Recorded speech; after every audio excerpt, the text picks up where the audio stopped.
This is a Headgum podcast. We didn't do a square ball in Pong because we thought it was cool. We did it because that was all we could do. This was Nolan Bushnell, one of the most important figures in the history of the video game industry. Born in Utah and raised in the LDS Church, Bushnell worked at theme parks as a student and found himself drifting away from his faith as he focused on his career in innovating electronic amusements. The first and most notable was his founding of Atari in 1972, whose revolutionary monochrome table tennis simulation Pong would help birth both the coin-operated arcade cabinet industry and the home console industry. But Bushnell's actual passion, which had given him dreams of working as a Disney Imagineer, was animatronics. And so, in 1977, Bushnell parlayed his Atari clout and war chest into a new enterprise, Pizza Time Theater, though the pizza was actually an afterthought, behind the animatronic stage show featuring an anthropomorphic animal band fronted by its rodent mascot. Bushnell's background in video arcades also led to expansive kid-friendly amusement areas with games that dispensed redeemable tickets. After merging with competitor Showbiz Pizza in the 80s, the brand achieved hegemony in its unique niche. But the rise of adult-oriented concepts like Dave & Buster's led to a decline in the 2000s. The chain then resurged in relevance in the 2010s due to another video game designer with a religious background, Scott Cawthon, whose 2014 indie mega hit Five Nights at Freddy's would spawn countless follow-up games, a Blumhouse-produced film franchise, and an obsessive Zoomer fan culture drawn in by its creepy cute vibes and arcane, secretly Christian mythos. Yet instead of leaning in, the chain moved to abandon its foundational gimmick. Starting in 2019, it began removing animatronics from all but a handful of locations, replacing the costly-to-maintain but signature robotic characters with video screens. To quote Bushnell again, "I just want the future to happen faster. I can't imagine the future without robots." And with the long after effects of the COVID-19 pandemic leading to closed locations and cratering sales, perhaps neither can the Pizza Rat chain he founded. This week on Doughboys, we return to Chuck E. Cheese. Go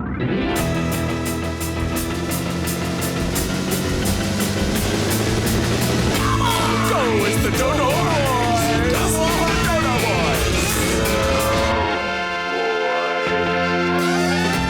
Boys! Welcome to Doughboys, the podcast about chain restaurants. I'm Tiger Weiger, along with my co-host, Slim Jim Pickens, the Spoon Man Mike Mitchell. It's because this is some sort of joke about the drugs I'm taking. It's a reference to Slim Jim and a reference to Slim Pickens, the actor. Mitch. I thought you were like, okay. I thought it was a Slim. It was a little too soon for any Slim jokes. I felt like. No, I think it's sort of we were talking about Slim Jim's the snack. I get it now. I got it. Yeah, I got it. That I eat the Slim Step Jim. into a Slim Jim. Pickens. It's good. Oh yeah, Yahoo! Because he also falls down on the bomb. All right. Yeah. We were just talking about Kubrick. Mitch, this is why I picked this. It's Love Week. And Happy Love Week, by the way. Oh, Happy Love Week. Yeah. Wow, we're really on. We look. You love children, and today's episode. Jesus Christ! I'm saying you love kids. What's I wrong do with love that? children. Yes.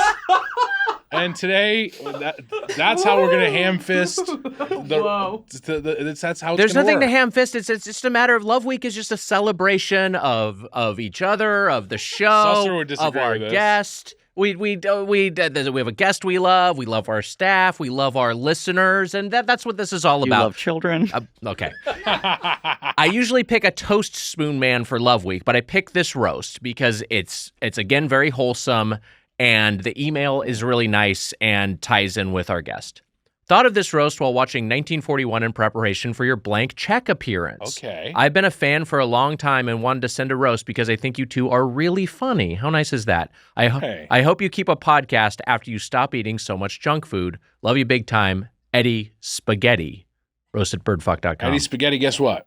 We're going to keep eating junk food even after the podcast. It doesn't matter, right? Why? Because you're not going to give up. You'll never give up junk food. I can't imagine just giving up. I love eating shitty food so much. It's a true passion of mine. I've been eating much healthier, and I've been doing well. I've been. You see my air fried meals. I'm showing you my air fried meals. That's right. But I'll get a little mini Jersey Mike sub. That's all I'll do now for lunch. But I still get a bag of Cool Ranch Doritos. I don't give up. Come on. I can't have a bag of Cool Ranch Doritos with lunch. You can have a treat with lunch. Come on. It's What fine. the fuck? No one's telling you can't, Mitch. Ma.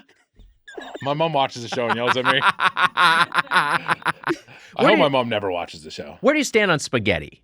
Eddie Spaghetti writing it. Eddie Spaghetti was very kind. I liked Eddie Spaghetti. Spaghetti, I was just talking about this the other night, speaking of children, such like a little, because I was talking to one of the friends of the pod. I was talking about to Susser. We can say this. Okay, yeah. Yeah, we can say it. And I was like. No, you can't mention him and on the podcast. he was like talking about like, he was here, by the way, to eat food. That's right. We'll get into it. He showed up to eat bad food and had us order more food that we didn't want. Well, we'll get into it. But I was just talking about, I was like, he's like, I got to go home and make dinner. And I was like, how is that? It seems like a pain in the ass as a man who just makes dinner for himself and mostly gets takeout, which is not a good thing, but I do. You're referring to yourself as Susser has a family. Obviously, he's making dinner not just for him, but for everybody. And I was like, what do you usually do? And I was like, let me guess, pasta for the kids. And he's like, yes, kids love pasta. And I can't remember the last time I made pasta at home. I never make pasta at home. But I do like that used to be a thing I ate more than spaghetti. Spaghetti and red sauce was like when I would be in high school and I missed dinner, or they were like, we're eating something you don't like or something I didn't like, I would do spaghetti and marinara sauce. It's been a long time since I lived alone and cooked for one, but I will say that pasta is great because the thing you always run into when you're cooking for one is like, well, shit, it's hard to make up exactly one portion. You know what I mean? So it's like, I got pasta. Well, that'll keep. I got leftovers all week, Yeah, that's true. It's like making a soup or a stew. Are you an al dente man, or are you like a little bit al dente? Okay. Yeah. I don't mind if it goes a little soft, but al dente is what I'm aiming for. Yeah. I wish that was true of everyone. I wish everyone didn't mind if it went a little soft. Ma.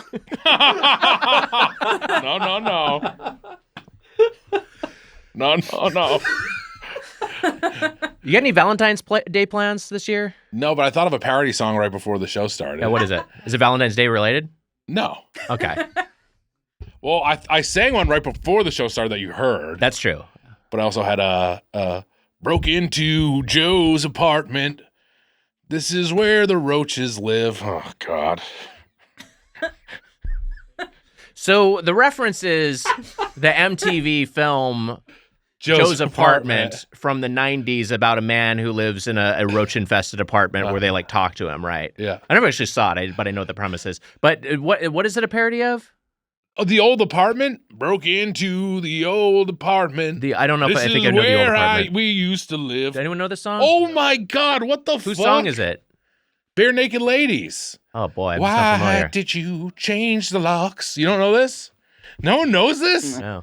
I know that we can't use this on the show, but I have to play some of the song for you. Amelia gave me a ride to the studio, and she played some Chapel Roan for me, so I got familiar with some of her catalog. Stuff. Yeah, you did not know a lot of pop culture. I thought that you would know something from the 90s. No, I did a lot of that, too. I was just, like, listening to other stuff. Yeesh, yikes. Rocky start to the ep for old We're doing Mitch. great. We're doing all right. My other parody song right before we started, I forgot what it was. I think I wrote it down. Oh, Conover. I want to be Conover. I want to have higher hair and smarter thoughts like Conover. It's pretty good. You already did I did a Frankfurter parody, but I like Conover. Yeah. Thank you. Yeah. He's not here today. We can sing it. He actually is going to be here by the time we finish up. So if you want to sing it for him, you can. Maybe I'll sing it to him. How could he be upset with that song? I bet you didn't know that. Only I do because I'm Conover. Actually. You gotta like get on Conover. I don't like you getting more laughs for my song. It's a good song. It's like Amelia attributed a joke to you earlier in the break room, and I got very mad at her. That was not my joke. That was your joke. That was my joke. And a joke I don't even feel comfortable repeating. So, can we remark on something? So I'm wearing my Kirkland signature crew neck. I wore that in honor of our guest. And Emma brought a hoodie for Gemma. Gemma is usually nude, but Gemma is wearing clothes today. And Gemma is wearing a Kirkland signature hoodie. How cute is that? Gemma? What did I say? You said Gemma. I meant Jemmy. People do this all the time. They combine our names. Jemmy. I apologize. Jemmy. Jemmy. Jemmy is generally nude. Yeah. Jemmy is generally nude. She doesn't even wear collars. Generally, and genuinely, Yeah, genuinely. Earnestly nude. Earnestly nude. Yes. Also, if I start conflating Gemma, if I start saying Gemma, conflating Emma and Jemmy, not even Amelia. Look, if I start combining the names of all the females involved in the show, Jamelia Donahue. I'm just saying, put me in a home. It's just like I just need to be institutionalized at a certain point. I just put him on speed now, so. Does the Tiki Theater count as a home? We'll put you in there. Wags, you're doing great. We're both doing great. It's a really cute hoodie. That's all I'm saying. To Spoon Nation, and welcome to Doughboys. Welcome to Doughboys. Happy Love Week. Happy Love Week. We love it. We love Love Week. We love LA. Nice rainy. Look, we were gonna. This is old news by now. We were gonna record an emergency podcast about the Luka Doncic. How do you say it? Doncic? How do you say his name? Writing down a monologue. Gonna tell people how things really are. I'm con over.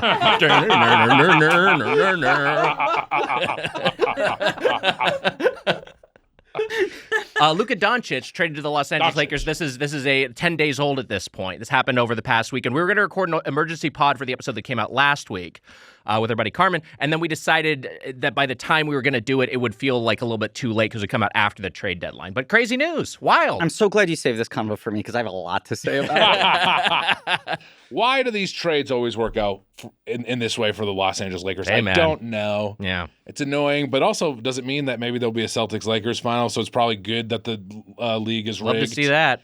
It's probably a good thing for the Celtics that the league is rigged because now they'll play the Lakers, it seems like, possibly. I think it's a good thing. Here's what I say.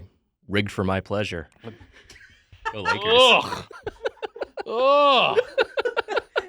Just shook hands Maybe with I can tell him a joke that I was afraid of telling. Jesus. I don't like the trade, of course. Like, you guys benefit a lot. It's impossible to fully put into context as someone who doesn't follow basketball specifically, but it is. Here, I guess I would say it would be like the Empire trading Darth Maul to the Rebel Alliance for C-3PO. You know what I mean? It's like, like C-3PO is good, but Darth Maul is like really good. You guys are the Rebel Alliance? I think so in this analogy. Is insane. All right, what would you say?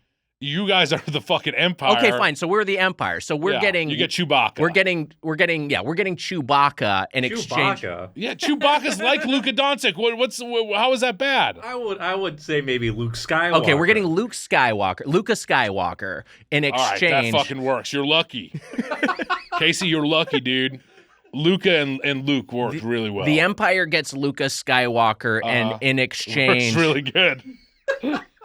In exchange, we are sending to the Rebel Alliance, not even General Grievous. It's like, well, I guess General Grievous is pretty good. Yeah, because AD is good, but he's not in the elite company. The problem is that there are the good evil connotations of the two parties in the Star Wars universe. Like I was thinking, I was trying to come up with an analog to ask if it's like this. Okay, great. And what my mind jumped to before you started touching on the Star Wars world. Yeah. Is it like Marvel letting James Gunn get away to DC? Sure. Yeah, I think that's pretty good. Right? Like, this is one of our best guys. And we let the competition have him. I don't know if this works for me now. Well, this is the problem.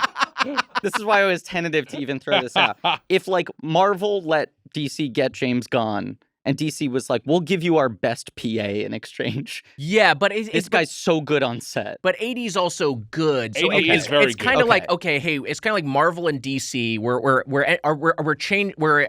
engineering a trade between our two universes. Yeah. DC is sending over Superman. Okay. And Marvel is sending over Hawkeye. There we go. Okay, I get it now. Yeah. Who's still good. But he's no Superman. I think a lot of casual fans and even knowledgeable fans would be like, these two things do not seem equivalent. You're like, Superman Cap is a straight trade. Yes, but they are maybe betting that Superman is going to... I mean, they're betting that Superman's going to decline. That's their internal thinking. Which is also what Marvel's betting on this summer, I think. That's true. Yeah. how do the Mavericks benefit from it versus the Lakers? And it just is overwhelmingly in the Lakers' favor. But I think so. I think most people would rule it a pretty unbalanced trade. I was shocked by it. I thought it was fake. But was the presumed logic that they and I like Anthony Davis. Anthony Davis won a championship for the Lakers. That they think the guy they gave up is his best years are behind him. This is the beginning of the decline. So the comparable players are guys like Joel Embiid, Zion Williamson. Luka Doncic has more success than either of them, but they're both like, hey, these guys have health issues that could shorten their careers, and Luka Doncic was due an extension of something like $345 million this summer. This is the conspiracy part that I buy, Mitch, which is that the owners are some of the true goblins in sports, the Adelson family, who are huge Trump donors. And they made all their money in casinos, and I think there's a chance they had sticker shock at this huge $350 million contract they're going to have to pay out for the superstar, and they're like, get him the fuck out of here. We don't want to pay that. But how does LA keep whatever? It's fine. It is what it is. The league is rigged. We know. I'm fine. Rigged for his pleasure. Oh man, that's disgusting. Neil Campbell said a funny thing to me. He said, "It would be a good time to open a restaurant in LA because Luka's coming." Famously, he's a big fatty guy he's a big fat fatty. Had some struggles with his weight. What's that? Invite him on the pod. We should give. Hey, love to have Luka on. I would love to have him on. 3-inch hair flip, we love it. 4-inch hair flip, we love it. 5-inch, we love it. We love it. We love Conover.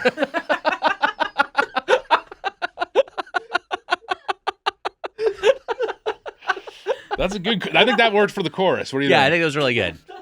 Man, you guys really didn't know Joe's apartment. You didn't really know Old Apartment. I cut you off. You're gonna play your drop. All right, we got to play a drop. But there's also some news. I can't believe how long we're going up top when we have a guest who famously goes very long. He's gabbing with us. He's gabbing with us. Yeah, I haven't been introduced yet, but I'm gabbing.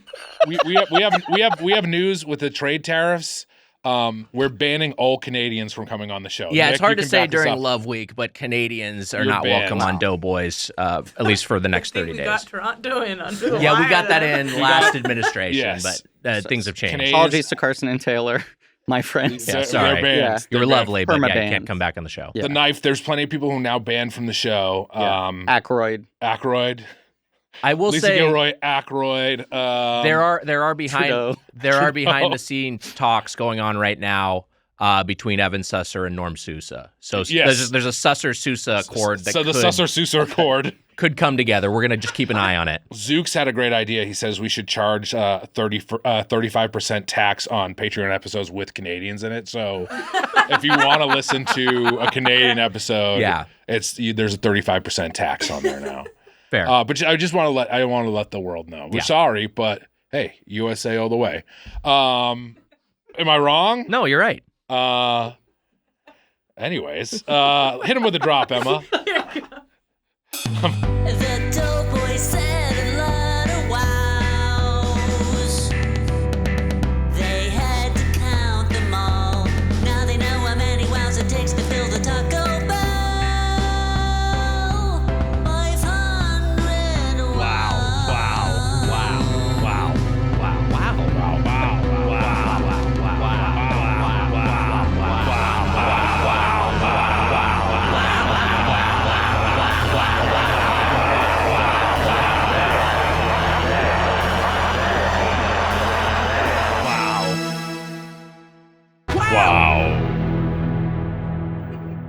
They didn't tell me to do that part, but I couldn't help it.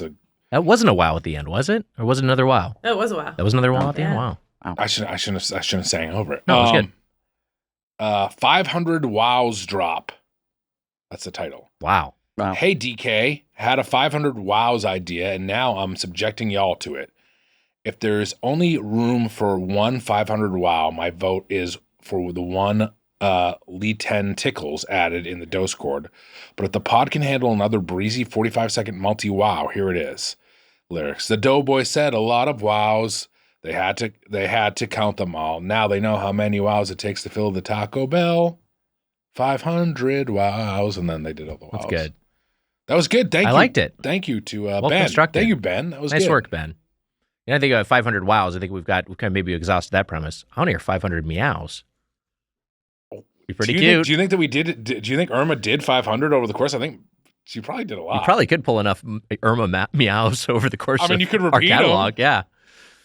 Wow. Drops All those meows in the moment of meow and stuff. That's true. That's true. I forgot about moment of meow. Drops at birdfuck.com. Our guest today, very happy to have him back. From Blank Check and the George Lucas Talk Show, his new movie, Turn Me On, is now on VOD. The King of Cranch, the man of SteelBook, Griffin Newman. What's up, Griff? SteelBook. I forgot we added that. That's right. Thank you very much. Pretty good title.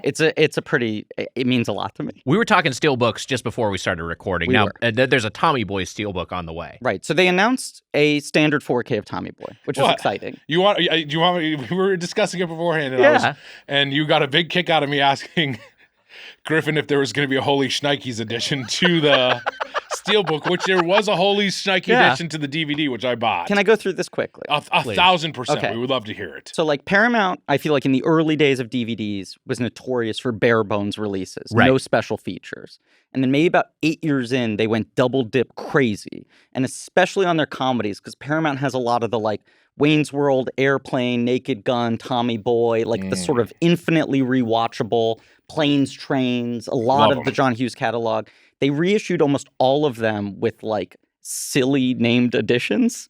I love it. And worse cover art. And then like a ton of special features. So there was like the Bueller edition, the Those Aren't Pillows edition, the Holy Shnikes edition, the Don't Call Me Shirley edition.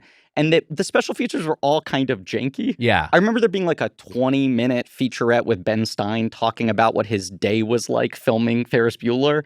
But he very quickly gets into like, well, I had one scene. It took like an hour to film, but then I had a very lovely dinner with my wife.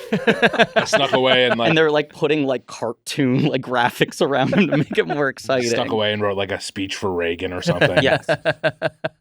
And then Blu-ray, I feel like... When they re-released these movies for Blu-ray, they put the special features on from those editions, but they took off the silly names.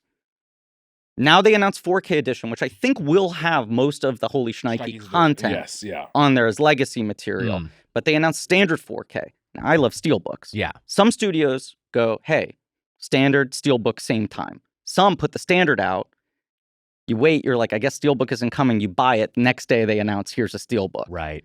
So I always try to sit it out, but then they very quickly announced, no, here's a SteelBook. So I pre-ordered the SteelBook, which was a photoshopped piece of art of like Great Things Come in Bears style, Spade, Farley, and Deer. I think. Deer, that's yeah. Pre-ordered that, which is what you said you had pre-ordered or were planning. I planned on pre-ordering it. Yes. Canceled my pre-order because they announced third release Walmart SteelBook exclusive. Wow. Original theatrical poster art, which is always what I love in a SteelBook. Sure.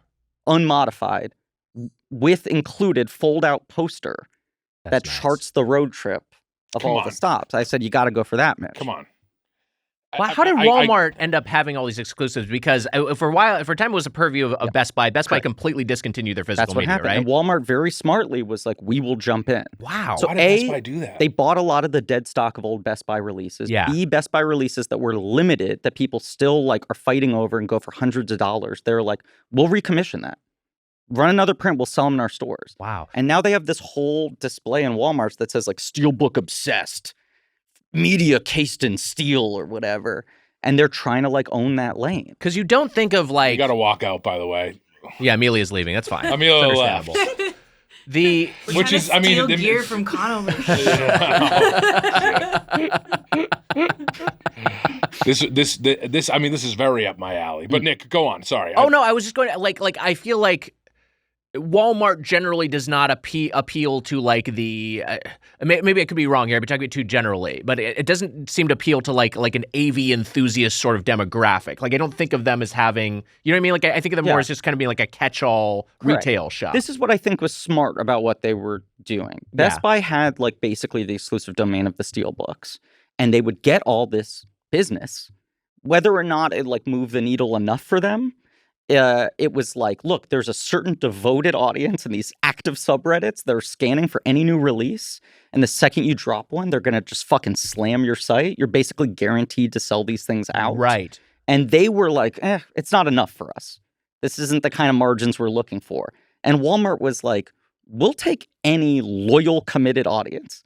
Right. If you're saying these shoppers will like follow us over to our web store, go check stores in person because we're the only people who sell this, we'll take any exclusive thing. And maybe while they're in the building, though, or on our site, they'll get an HDMI cable or that some has that petroleum kind of jelly or loyalty, something. yeah. Yeah, whatever the fuck. Petroleum jelly. Well, I don't know. I'm just thinking, like, it's just kind of. Well, he's got a night planned out. Me and that Tommy Boy Steelbook. Hey. Holy shnikes. That's right. Isn't it Bo Derek who's in it? Yeah. Yeah. Yay. Give me that extra large petroleum. I don't know. I'm saying I'm going to jack off a lot. That's what I'm implying. Oh, okay. Got it. I didn't say I'm not going to fuck the petroleum. Yeah, no, I know. Okay, all right. I didn't say this earlier because you hadn't introduced me yet, and I thought I should hold off from speaking until, of course, I needed to be brought into the Lakers trade conversation. We couldn't have missed out on my detailed thoughts on that. I think Superman for Hawkeye is like a pretty good. Like I think we landed on something really useful. I was non-sports just fan. Gonna say about 15 minutes ago, you were talking about how hard it is to, as a single person making dinner for one, figure out the right amount of pasta to make. Right. To guess the right sort of amount for one portion. And what I was thinking is maybe the better strategy. I think he has an idea. Is to because you always end up with more than you want. It's true. Yeah. So if you're looking to eat one portion, Yeah, you want to maybe scale down a little bit. maybe you want to try to 1/4 portion. I thought you were being serious. You pull it off on me. Where I thought you were being serious, and then I saw the glint in his eyes. You knew where I was going. And he knew where you were going. And I thought that he was going to go there. For audio listeners, Griffin is pointing at our Unkar Plutt figurine that is on the tableau. I think if you attempt to make 1/4 portion, that much like Ray's quick bread, Yeah. you'll look at it and go, this isn't enough. And then you'll find suddenly it rises to be just the right amount.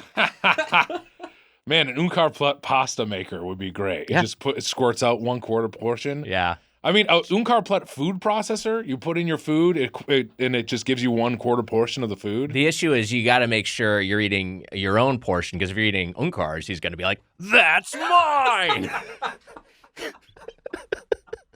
Disney should do a Star Wars branded like Factor meal kit. Yes. Where they were like, we're trying to control your meal sizes. It's 1/4 portion. I like that. It's that is sticky, fun. Mitch. You have to admit it's sticky. It's very sticky. It's very we like sticky. Very sticky here. We do like sticky. Casey, as a film freak, are you much of a steelbook collector? I don't have any steelbook. You don't have any. Do you have any I don't have physical any. do you have What the hell? Blu-rays in Can general? I be a dumb person and ask what is a steelbook? Not dumb at all. Oh, this millennial deus. I have a bunch of Blu-rays at home and I love them. I love physical media, but I don't know I guess I just have never bought one of those. You might have a steelbook and not realize Criterion it. is what I lean Yes, toward. they if never I'm- do steelbooks. No, They're usually right. the plastic cases. Sometimes they'll do the digipacks or weird cardboard foldouts. Oh, is it literally just a steel case? Correct. Oh, cool. Yes. Yeah, then maybe I do have some. Yes. I didn't realize Right. it. So it's because I've had certain friends who have been trying to get into physical media ask me, can you guide me? What's the difference in the formats? Steelbook is not a format thing. It's just a packaging thing. But they're really nice, and you've gotten me into them to a large degree. And I will repeat an anecdote that we shared on our blank check appearance, where we talked about 1941. Very fun episode. If people haven't checked that out. I had ordered Ninja Scroll, classic anime. I had a pre-order for Ninja Scroll, and it got canceled. Like they rug pulled my Ninja Scroll pre-order. I was like, how am I going to get this thing? It's like out of that print. Best Buy used to do it would cause a lot of ire. Maddening. And it's like out of print everywhere. I'm trying to find it on secondary markets. They're charging like 200%, markups. And I go to you. You went to the dark web, didn't you? I went to the dark web. Oh my God. And yeah, I'm in my darkest hour, and I go to Griffin, and I'm like, hey, can you help me out? I'm trying to find this. And you immediately track down this site that I'd never heard of. Bull Moose. That Bull Moose that I was like, I'm not even sure this doesn't, Bull Moose? Yeah, they have physical stores in New England. There's one in Portsmouth that I used to go to with my dad. They used to sell my dad CDs in the Bull Moose in Portsmouth. Hell yeah. That's awesome. Yeah, very cool. They're super cool. The people in there are always super nice, very knowledgeable, huge nerds. I love it in there. Because I'm looking at the site and I'm like, I've never heard of this. I don't know. I'm assuming it's reputable because it's from Griffin. It doesn't look janky, but it does look a little like 2005, the Exactly. website. The store frozen feels time. that way too when you're in it. Yeah. But I ordered from them, and it was a good price, and it arrived in pristine condition on time, and I was like, this is amazing. And as I shared in our group chat in elation after I received it, all caps, I told you that I told everyone that Griffin Newman has a 10-inch cock. That's right. I was on by that text. Yeah, that's how you I thought you guys went to the gym together or something. No, I sent him a website to buy a Blu-ray. I recently, it ended up not working out, but I was going to call in the return favor. Wow. Which was Barnes & Noble had a 50% off sale on all Arrow video titles. Whoa. And they recently put out a new Inglourious Bastards 4K that I really want that is sold out everywhere. And the one place I could find it in stock for pickup in store was in Santa Monica. I would have gone. And I was going to text you and be like, if I place this order, can you pick it up? And then I think it sold out before I could pull the trigger. He would have loved to do it. You know, I've used the dark web. I will do this at some point. Okay, great. Yeah. I logged onto the dark web. I was looking for some stuff, and I looked and I'm like, what's this? A Batarang? A Batmobile? I was on the dark night web. Yeah. My issue with the dark net, my issue with the dark web, Mitch. I'm on the dark web. I was like, I can't see any of this shit. I need a flashlight. You know, I was I'll admit this. I don't know if this is intimidating, but I was going to some dark corners of the internet. And I couldn't make out the text on the website because they were covered in bandages. And I had like a fedora pulled down very far in front of them. I was on the dark man web. Yeah, that'll happen. Yeah, dark man web. Yeah. Bandages everywhere. Some say Venom is the original dark web. Have you heard that? I have heard that, Mitch. Look, there's no SteelBooks of your Stranger Things, man. You don't got this. I'm talking to the dais again. I'm yelling at the dais. Your Marvels. Actually, there's probably Marvel SteelBooks, huh? Oh, Marvel totally SteelBooks. Stranger Things, one of the few Netflix titles that they themselves put out in physical media. I think they stopped at a certain point. But their gimmick was they put it in plastic boxes that looked like VHS cases. Okay, so what happened here in the episode is Mitch just kind of went on this unplanned tirade that we collectively decided was best kept behind the paywall. So if you want to hear Mitch's potentially career-damaging rant, you can find that over at patreon.com/doughboys. Enjoy the rest of the episode. So Griffin, I realized this, and I'm not sure if you made this connection. Okay. We're inadvertently in a bit of a pizza cul-de-sac with you. If we're looking back on all the chains we've covered. Wow. Tombstone Pizza. Yeah. For Tombstone Week. Costco. Yeah. Famed for its pizza, of course. Right, that was part of Greengrocer Mitch's grocery store month. That's correct. But, Yes. but the pizza was a focus. The pizza's a focus. Yeah. Italy. Yeah. Yeah. Sbarro. Yeah. And now this week's chain, your fifth main feed appearance. Wow. The one exception was a live show, which I guess this makes it your sixth main feed appearance. Wow. Live show Nathan's Famous, which is a hot dog chain, but of course hot dogs in New York City also famous for its pizza. Yeah. So kind of a pizza episode. The guy, you're a true New Yorker. I'm a New Yorker. I also like slices. I feel like I've talked about Yeah, this. slices. Slices. I know shit that only New Yorkers would know, like slices. This guy talks the talk. Hey, one slice, please. No, I pizza is my favorite food. Wow. I also Mitch too. Yeah, too. I feel like I have expanded my palate, and I expand it every year, and I work really hard to kind of like open myself up to trying more things. But for the first 15 years of my life, I would say I basically only ate 5 foods, and pizza and hot dogs were 2 of them. And they're kind of just like, I go back to them as like a real base source of comfort. I mean, I love it. Yeah. Hot dog's also fantastic. Hey, speaking of slices, like you said, you're both wearing the Kirkland signature. That's right. And I have my sweatshirts. Kirkland signature sneakers on. We've Oh complained my about these God. not being branded enough. Yeah. I wish the logos were more visible. Yeah, It Once is was right more on the prominent. sole of It's your right on the shoe. sole, but and then it's here on the tongue, but I wish it was in white because I want people to know. Right. But these cost like $30. They look comfy. Yeah. $30. It's the price of- $30. But in a good way where you're like, I can't believe $30. $30. Yeah. That was a good second read of that. Yeah. What cost $30? It was like some T-shirt, wasn't No, it? it was the meal at movies. it was or at some it was a movies. shit, meal yeah. at movies. It was Jesus. the Cockknocker chicken sandwich, I believe, from movies. $30. I think so. That was the original outrage think- $30. I believe Cock so. knocker. Yeah. Let me look up what the name of it was. To go back Cockknocker is the Mark Hamill character in Jay and Silent Bob Strike Back. Right. is the which character? Mark Hamill plays him. He's Bluntman and Chronic supervillain Cockknocker. That do you guys know I'm looking it up. Chronic and what are their names? Bluntman Bluntman and Chronic. Bluntman and Chronic? No. No. Do you know Chris Farley? Yes. You know Chris Farley. Have you seen Tommy Boy? Yes. All right. Okay. That's good. Well, I was trying to think of how.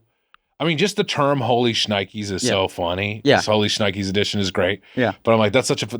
I think Farley came up with "holy shnikes," right? Has to have. Which is such a funny phrase. Yeah. And I love that guy so much. And also, I was just thinking, I was like, as time goes on, he becomes, you forget about this guy who's been gone now for, God, Jesus, 30 years. 30 years. He died 97 or 98. Yeah, almost 30 years. Yeah. But and I'm just like, I don't know where and the reason I bring this up is we were talking about Macaulay Culkin. And we were trying to think of how famous Macaulay Culkin was because he appeared on Raw. He was on Raw. Huge pop on Raw. Raw. Got a huge pop on Raw.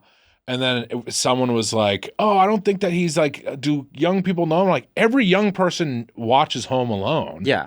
Who doesn't know Macaulay? Also, adults know he was unquestionably one of the 10 biggest movie stars in the world. For like 3 years. Yes, and that's why I was saying he's like, and quickly became one of the highest paid as well. I'm saying he's like right below Santa still, probably, right? Wouldn't you say? Yeah. As far as right below Santa. Santa is the most famous person in the world. This is interesting. Oh, Jesus. Santa is the most. Christ. Yeah, are we I think including Santa's more religious famous figures? than Jesus. I To don't little kid, if you talk to little kids, you know Santa? Yeah, I know Santa. Do you know Jesus? But yeah, in you order know to celebrate Christmas, you have to be Christian, so you must know Jesus. That's true. And Pretty there's Jewish, also and not we were true at all. What are you pretty- talking yeah. about? You just said that's true? no. Christmas is a Christian holiday. Yeah, but My also you don't family have was to- big on Santa. There's a secular Very secular secular. Christmas. Yeah. That's fair. I was just going to say, like, if we're going to play that game, there are more Muslims in the world. So like I would think like, how famous is, like, I think the Muslim population is bigger than the Christian population now in absolute terms. Sure. So but we're they comparing know Santa. Can we make a Mount Famous more? I think Santa and Jesus are on there. Sure. I'm going to put forth SpongeBob. SpongeBob? I'm like, who's the most famous cartoon character where, like, visually distinctive, you feel like you could get off a plane anywhere in the world and there's a good chance a kid would know? I feel like if you're going to see, like, there like a bootleg in any country, there will be a bootleg SpongeBob. Yes. And that also brings me to Sonic the Hedgehog. I kind of feel like Sonic the Hedgehog is really... More than Mario? I'd probably do Mario over IMDb Sonic. has a list of the top 10 most famous people in the world. Is Santa on there? No. Okay. Well, now this list might be too human. Are any religious This is- figures on there? What would you just No. say? Well, Walt Disney's on there. Walt Disney is number one. Amelia, Walt Disney is real.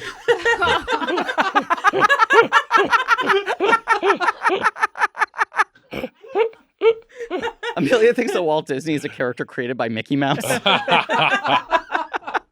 I think Macaulay Culkin's pretty damn famous. Yeah. I think Santa is the most famous. My friend Alex and I talk about this a lot, how, like, in the early 90s when we were children, we feel like there were 10 famous people.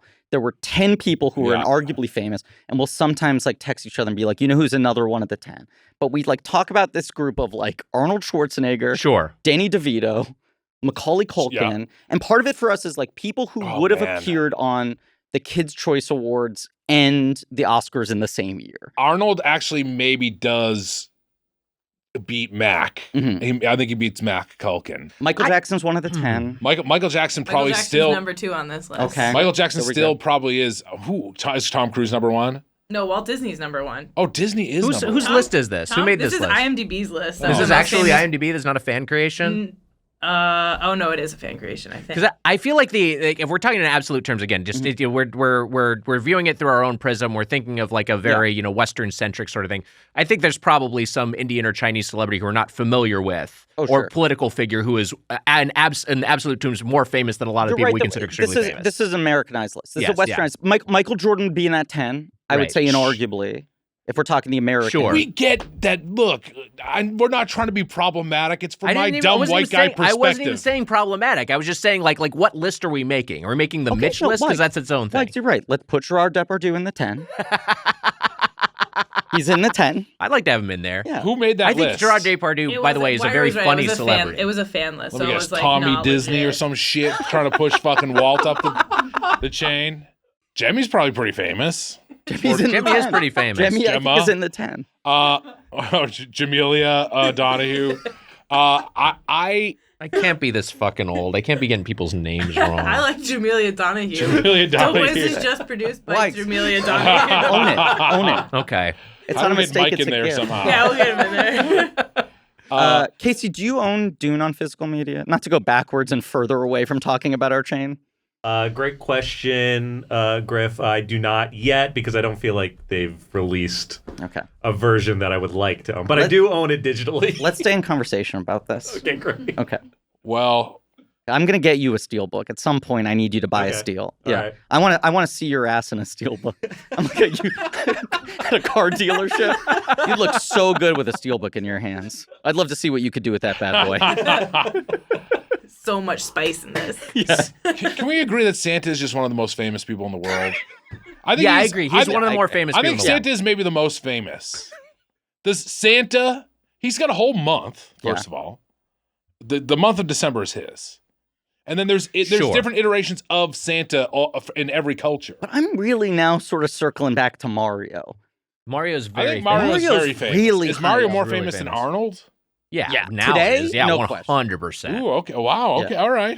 Because I also, like we have friends with kids. And they don't know they'll be like, Arnold. "Who is that?" Or they'll be like, "It's funny that old man has muscles or something." You know what I mean? Like they don't understand the cultural cachet of Arnold Schwarzenegger of the 80s and 90s. No. Yeah. Mickey Mouse probably at one point was, but now is less. So I think Mickey has maybe declined a little bit. Although there's a lot of awareness of Mickey. Do you think Mario more famous than Mickey? I think Mario is currently more think famous so, than yeah, I Mickey. think so. I would put that. Biggest IP in the world, the most successful IP in the world is Pokemon. That's like in So terms of Pikachu dollars. more famous than I'm not saying Pikachu is more Yeah. famous than Mario, but I'm just saying like that's where the world that's where the global culture is. I think Pokemon, as much as Pikachu is the face of the franchise, Mhm. I think there's more spread power across the entire tapestry, especially since there's so many characters. Yeah. I think Mario Ash is Ketchum. a singular figure. Yeah. Is maybe the most recognizable, like, fictional character pop iconography in the world. Yeah, I think that's fair. That would be my guess. Does Sonic beat Arnold? Yes. Yeah. Today, yes. Yeah, Does Sonic and 100%. you don't think Sonic beats Mario? Mario. No, I think Mario beats I think Sonic. Mario's ahead of Sonic. So Of course, they did compete at the Olympic Games. Here's the big question. Yeah, Does Mario beat Santa? yeah. I think so. You think Mario beats Santa? I think he might. I think so. I think Santa's the most famous person in the world. This is interesting. I haven't heard this from you. Expand on that. This is a new take. Santa's so famous. Yeah. None of us are disagreeing. Santa, Mario, Mac. That's my ranking. You're You say present there's the day. current You're Macaulay putting- Culkin. It's number Macaulay 3. Culkin is I think as a human being is one of the most famous people in the world. You should call Susser's kids and ask if they know who Macaulay Culkin is. They do. That was a part of the test. Oh, okay. That was I was talking about to this with Sus too, and it was like, yeah, kids watch Home Alone. All Sure. young people watch Home Alone. They all watch Home Alone. They know Macaulay Culkin. I just think that he is one of the more famous people still in the world. Forbes, And good for him. He stuck around for a long time. Forbes has discontinued this, but for many years they published the Celebrity 100 and the top 10 most powerful celebrities was part of it. 1999, if we go back to then, Michael Jordan 1, Oprah Winfrey 2, Leonardo DiCaprio 3, Jerry Seinfeld 4, Steven Spielberg 5. It's big 5. Yeah, and then Michael Jordan's been taken over by Oprah at this point, I would say. I think so. And that, in 2010, Oprah, which is 20, not 20 years later, but over a decade later, Oprah is number 1. And then in 2020, which I guess was the last time they published it, number 1, Kylie Jenner. Number 2, Kanye. Number 3, Roger Federer.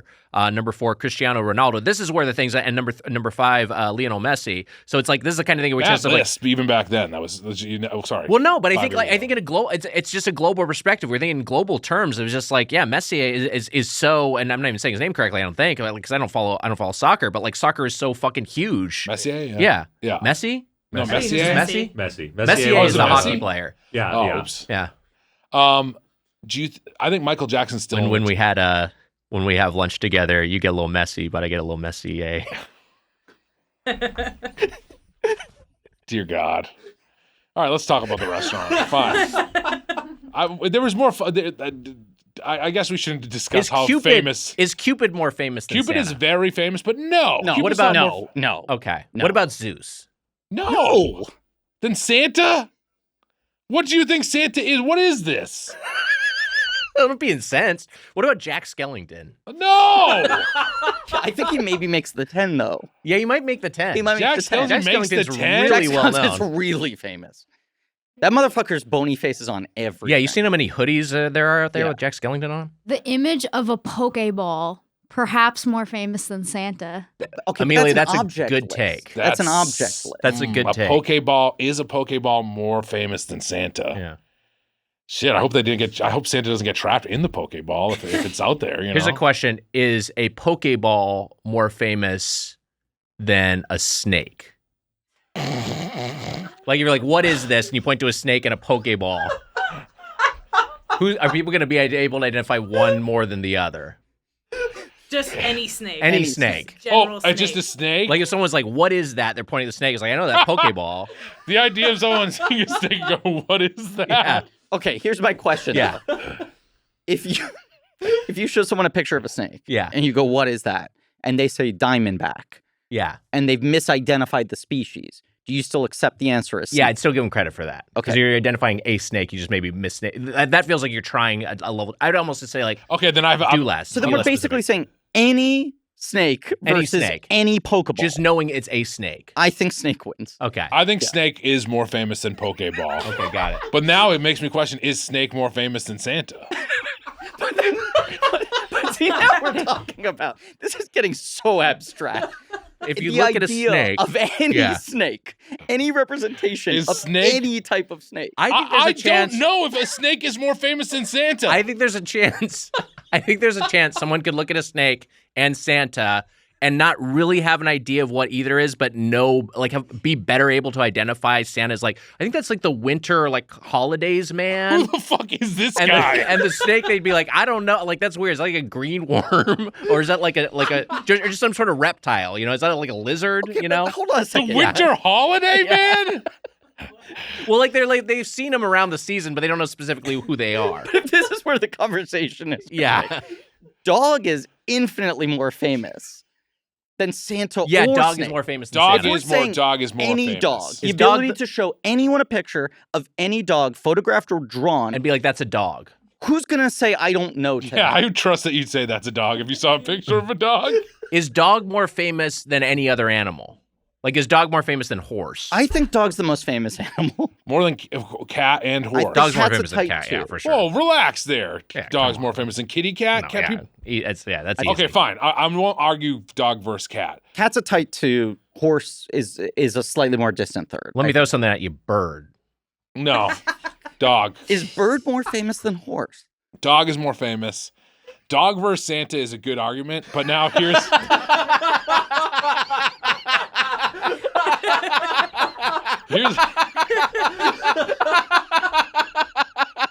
here's the big question. Yeah. Person. Okay. Person versus Santa. Mitch, I considered this a couple minutes ago and I Yeah. didn't say it. I Yeah. stopped myself because I think genuinely dog is more famous than person. Wow. I think if you show a picture of a dog Mm, to a person, yes. they would have a better chance of identifying it correctly.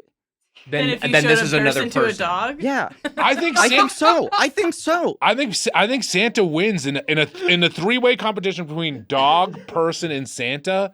I think Santa's the most famous so of you the don't three. think Santa's a person? Santa is a person, but he's a very specific person. Here's where you're starting to win me over. Yes. Now that we've gotten into the animal and object territory. Yeah. I think if you're trying to show someone any visual representation of a person Yeah. and approach it with confidence that they will be correctly identified, Yeah. Santa is the person you want to pick. Right, because I'm trying to think of like who has more like specifics that are immediately identifiable Totally. to everyone. And my mind goes like Captain Hook, but it's Right. not Captain No, Hook. it's not. Captain Hook is not more famous No, than Santa. it's Santa. But he has distinct qualities where Yeah. you'd be like, okay, he's got an eye patch, he's got the hook hand, or But, whatever. like, he's Captain got a pirate hat. Captain Hook isn't more famous than dog or snake or anything. It's Okay. way lower. All right, I Captain would Hook just- also isn't like more famous than Peter Pan. That's what I was just throwing an example okay, out there. okay. Yeah. I didn't think that he But actually I think was. Santa, you could identify Santa even through multiple layers of abstraction. Right. Do you know what I'm saying? Yes. Like someone could probably identify Santa from silhouette without Yes. colors. I agree. You could do like a hyper pixelated fuzzy version of Santa where the color scheme was clear and people be like, that's probably Santa. You know, it could be a drawing. It could be a person in a Santa costume. Here's a question for everyone. Hold on a second. Yeah. Where does Minion go?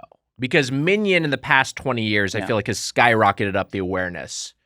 I wonder who the fuck that is. You're doing the silhouette test. Yeah. So this is a thing in animation where if you can see someone Link. with just Link. from just their shadow, basically, that actually it kind of does look like It does Link. look a little bit like Link, but that is very much. It's very much. But like Homer Simpson passes the silhouette test with flying colors. You see a silhouette of Homer, you know exactly who it is. Mhm. Well, I mean, hold on a second. Santa versus Homer, we didn't even talk about. I think it's Santa, beats Homer. but this actually does bring me to like who's the most famous yellow character? Because you've got SpongeBob, Yeah. you've got Minions, you got Pikachu, you've got Homer. Mhm. Like there's a lot of like big yellow titans out there. I mean, Minions is tough because Okay, Mitch is just showing up a silhouette of a person, of a human being. Is that more famous than Santa? That's like the don't kind of think thing. That looks like an anatomical drawing that was It like hanging does. at the doctor's office. Like that's like a thing you put on like the Voyager space probe in case Right. aliens discovered it. Yeah. I also think some people would see that and guess alien, That's true. right? Like when you're making that generic a silhouette, it starts to look a little bizarre. If it was a silhouette of me or Susser or something, people would be confused. They guess Santa. They would guess.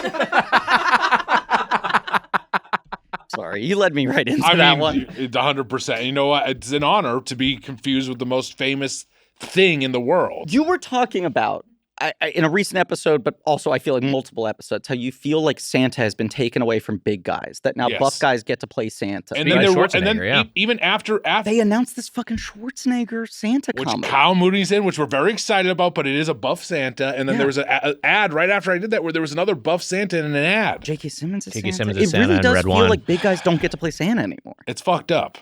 All right, one last question. Yeah. Yeah. I'm just now, this is maybe crazy. Okay. Santa versus like water. I'm thinking of like elements. Do you think like, what's the most recognizable thing in the world? I take water in that one. I think people know Water's water. pretty I think you good. need water, giver of life. I Okay. think people have to drink it every day. Yeah. Trees. Fire, maybe. Yeah. I think fire is the most famous element. If we're saying what is the most famous thing Ugh. on the planet, I'm sorry. We hate that. soon. Right, too hate soon. fire, we don't yeah. like wind and fire. But that here. does kind of just prove its cultural stickiness in a No, way. yeah, it's true. Unfortunately, right? I mean, Is fire the most famous element? I would go maybe water over fire, but it is very. The hard thing is how do you that's see what water? I'm saying. Are you saying like a water droplet, like a Yeah. cartoon drop? Are you saying like a glass? Are Ooh, you saying an a ocean? cartoon droplet though is pretty. The droplet's powerful. Yeah, we know what a droplet looks like, Yeah. and we know what it is. I think it's Earth. Because I think we walk on Earth. I think we like just see it. We're like immersed in it. And I know air is all around us. Air is omnipresent. We need to breathe air. But I think people don't think about air. I think yes, there's no visual You're saying component. Earth as in the element, The, right? the element of Because Earth. you're making me think something else. Is the planet Earth the most famous person in the world? Mother Nature. like a cartoon Great image of the question. globe. I think everyone recognizes that's the pale blue dot upon which we live. Will I think there are some anyone people, misidentify that? Right? I think some people will. I think there Really? there may be some people who live in Hey, you if you know give it the silhouette test, Santa's gonna win it. versus a circle. It will be a circle. Yeah, he's kind of right. It does fail the silhouette test, People will be like, that's a Pokeball. Yeah, exactly. which makes the case for Pokeball. That's true. I think mostly people will identify the Earth. I think there maybe are some, you have to have like like some awareness of that the Earth is round. I guess it's We're like 1 hour into this episode. Look, Or if the Netflix conversation is cut out 15 minutes. flat Earthers exist, so there are some people. But I think even flat Earthers would be like, but I know that's supposed to be the Earth. Right. They wouldn't deny. They'd say, Yes. not my Earth, Not but my I Earth, get but I know what what that you're is. trying to make Yeah. me identify. I would say if you show many Americans a picture of the Earth without the side with the United States on it, they won't be able to identify that. Casey, as that's a Earth. good Casey, point. that's a great But point. here's my argument. Great, I think sad, there is great an point. abstracted. I think it doesn't have to be accurate in any way, but like blue circle with green shapes within with it. green land masses. Right. Even if it doesn't look like the fucking country lines at all. People be the like, that's continent supposed to be shapes. the Earth. I get what that's supposed to represent. Like a Yeah, I can kid's see that. version of drawing the Earth without having like a proper sense of geography, I still think reads. Here's what I'd say to you. What do you like less, flat earthers or thin Santers? I hate thin Santers. Yeah, I more think than the thin Santa movement is more destructive. They're more Yeah. dangerous. Yeah. Yeah. Mhm. Yeah. I would just take the Earth thing, and the next step I would make is it's the thing on which we live, it's the thing on which society is built, it's the thing on which we stand, but it's a thing that we have to observe via aerial photography, via like space probes that have taken photos of it. I think the thing we see every day with our own two eyes is the sun, and I think the sun is more famous than the Earth. Wow, fuck. And I think even people who are like maybe don't have, maybe they live in an isolated community and they don't have like any sort of like connection to the outside world. Yeah. They're still like, I know what that is. That's the sun. It's got arguably the most famous element is a big part of it as well. Fire. It probably would also pass the silhouette test because it's like, Yeah, it would have a little bit, flaming yeah. circle. Right. Shit. It's a great point. All right, Sun 1. Santa 2. All right. Dog 3. Dog 3. Macaulay Culkin 4. And then Mario 5. Oh, yeah. Mario, then Mac. Mario, then Mac. All right, So we're folding fire into sun. Yeah. Yeah. And I then think that's fair. Pokeball 6. Pokeball 6. Snake 7. Snake is in the top 10. Snake is high. Chuck E. Snake is Cheese. Chuck E. Cheese was founded in Ooh, 1977 rat. Mouse. by Nolan Bushnell. Is rat more famous than snake? Oof. I think it might be. I think it is. I think it is. You I think see, people you see rats more. They live amongst humans. Is way rat more famous than mouse? Fuck. Mouse may be more. I think people think of them as the same thing, even though they're not. Yeah. I think rodents are just kind of like an umbrella. Yeah, I think rodent. Which Chuck is. Chuck is a rodent. Chuck E. Cheese. We didn't even bring up Bug. Oh my God. Bug is huge. Bug is huge. Bug might be bigger than any. That's one thing. Bug might be bigger than any individual animal. If all Bug is one, I see bugs all the time. all the time. Who doesn't see Bug? Yeah. I see bugs all the time. Do you not see bugs all the I time? do see bugs all the time. They're everywhere. Do you see bugs right now? I don't see bugs right now. No. And I could go outside and see the sun. So is bugs bigger than sun? But I bet if you look down, you'd catch a bug. Well, you probably would. Look, sun is more famous than. I think sun is more famous than bugs. I think so because I think there are arid climates and there are very cold climates where there are not a lot of insects. Okay. So I think, but you are going to see the sun. I have a genuine question. Yeah. Okay. Go for it. Is Moon more famous than Earth? I bet you I was thinking this. I think Moon is more famous than Earth, but Moon is not more famous than Sun. Yeah. Okay. Yeah. I think sun is more fun. I think Sun is more fun. I think it's more famous because people think about it. I gotta tell you know something. what I'm saying? Moon changes. There's a lot about Moon that's pretty fucking cool and Moon would famous. pass multiple silhouette tests. It's versions true. Of It's it. true. It's Yeah. a great point. Mac Tonight, the fucking Yeah. voyage to the moon with the rocket in God, the eye, that rocks. made of cheese. Yeah. Tonight. Yeah. It's got that element on its side. But then sun I'm has fire. thinking of like Raisin Bran 2-scoop sun. Yeah, the and sun I'm like, is that huge. God, I feels love that about guy. as famous as you can get. The fucking sunglasses. He So doesn't cool. have them. That's a Mandela effect thing. Wait, really? Yes. Wow. It's like Berenstain Bears that we all remember him wearing sunglasses and he doesn't and he never has. This is also Wow. like Tony the Tiger's nose being blue. Yes. Which I remember was black, but no, it's blue. Yeah. Yeah. Wow. Fucking crazy. Mitch, you sign up for something, forget about it after the trial period ends, then you're charged month after month after month after month. The subscriptions are there, but you're not using them. In fact, I just learned that 85% of people have at least one paid subscription going unused each month. Thanks to Rocket Money, I can see all my subscriptions in one place and cancel the ones I'm not using anymore. And now I'm saving more money. Wow. Rocket Money is a personal finance app that helps find and cancel your unwanted subscriptions, monitors your spending, and helps lower your bills so you can grow your savings. See all of your subscriptions in one place and know exactly where your money is going.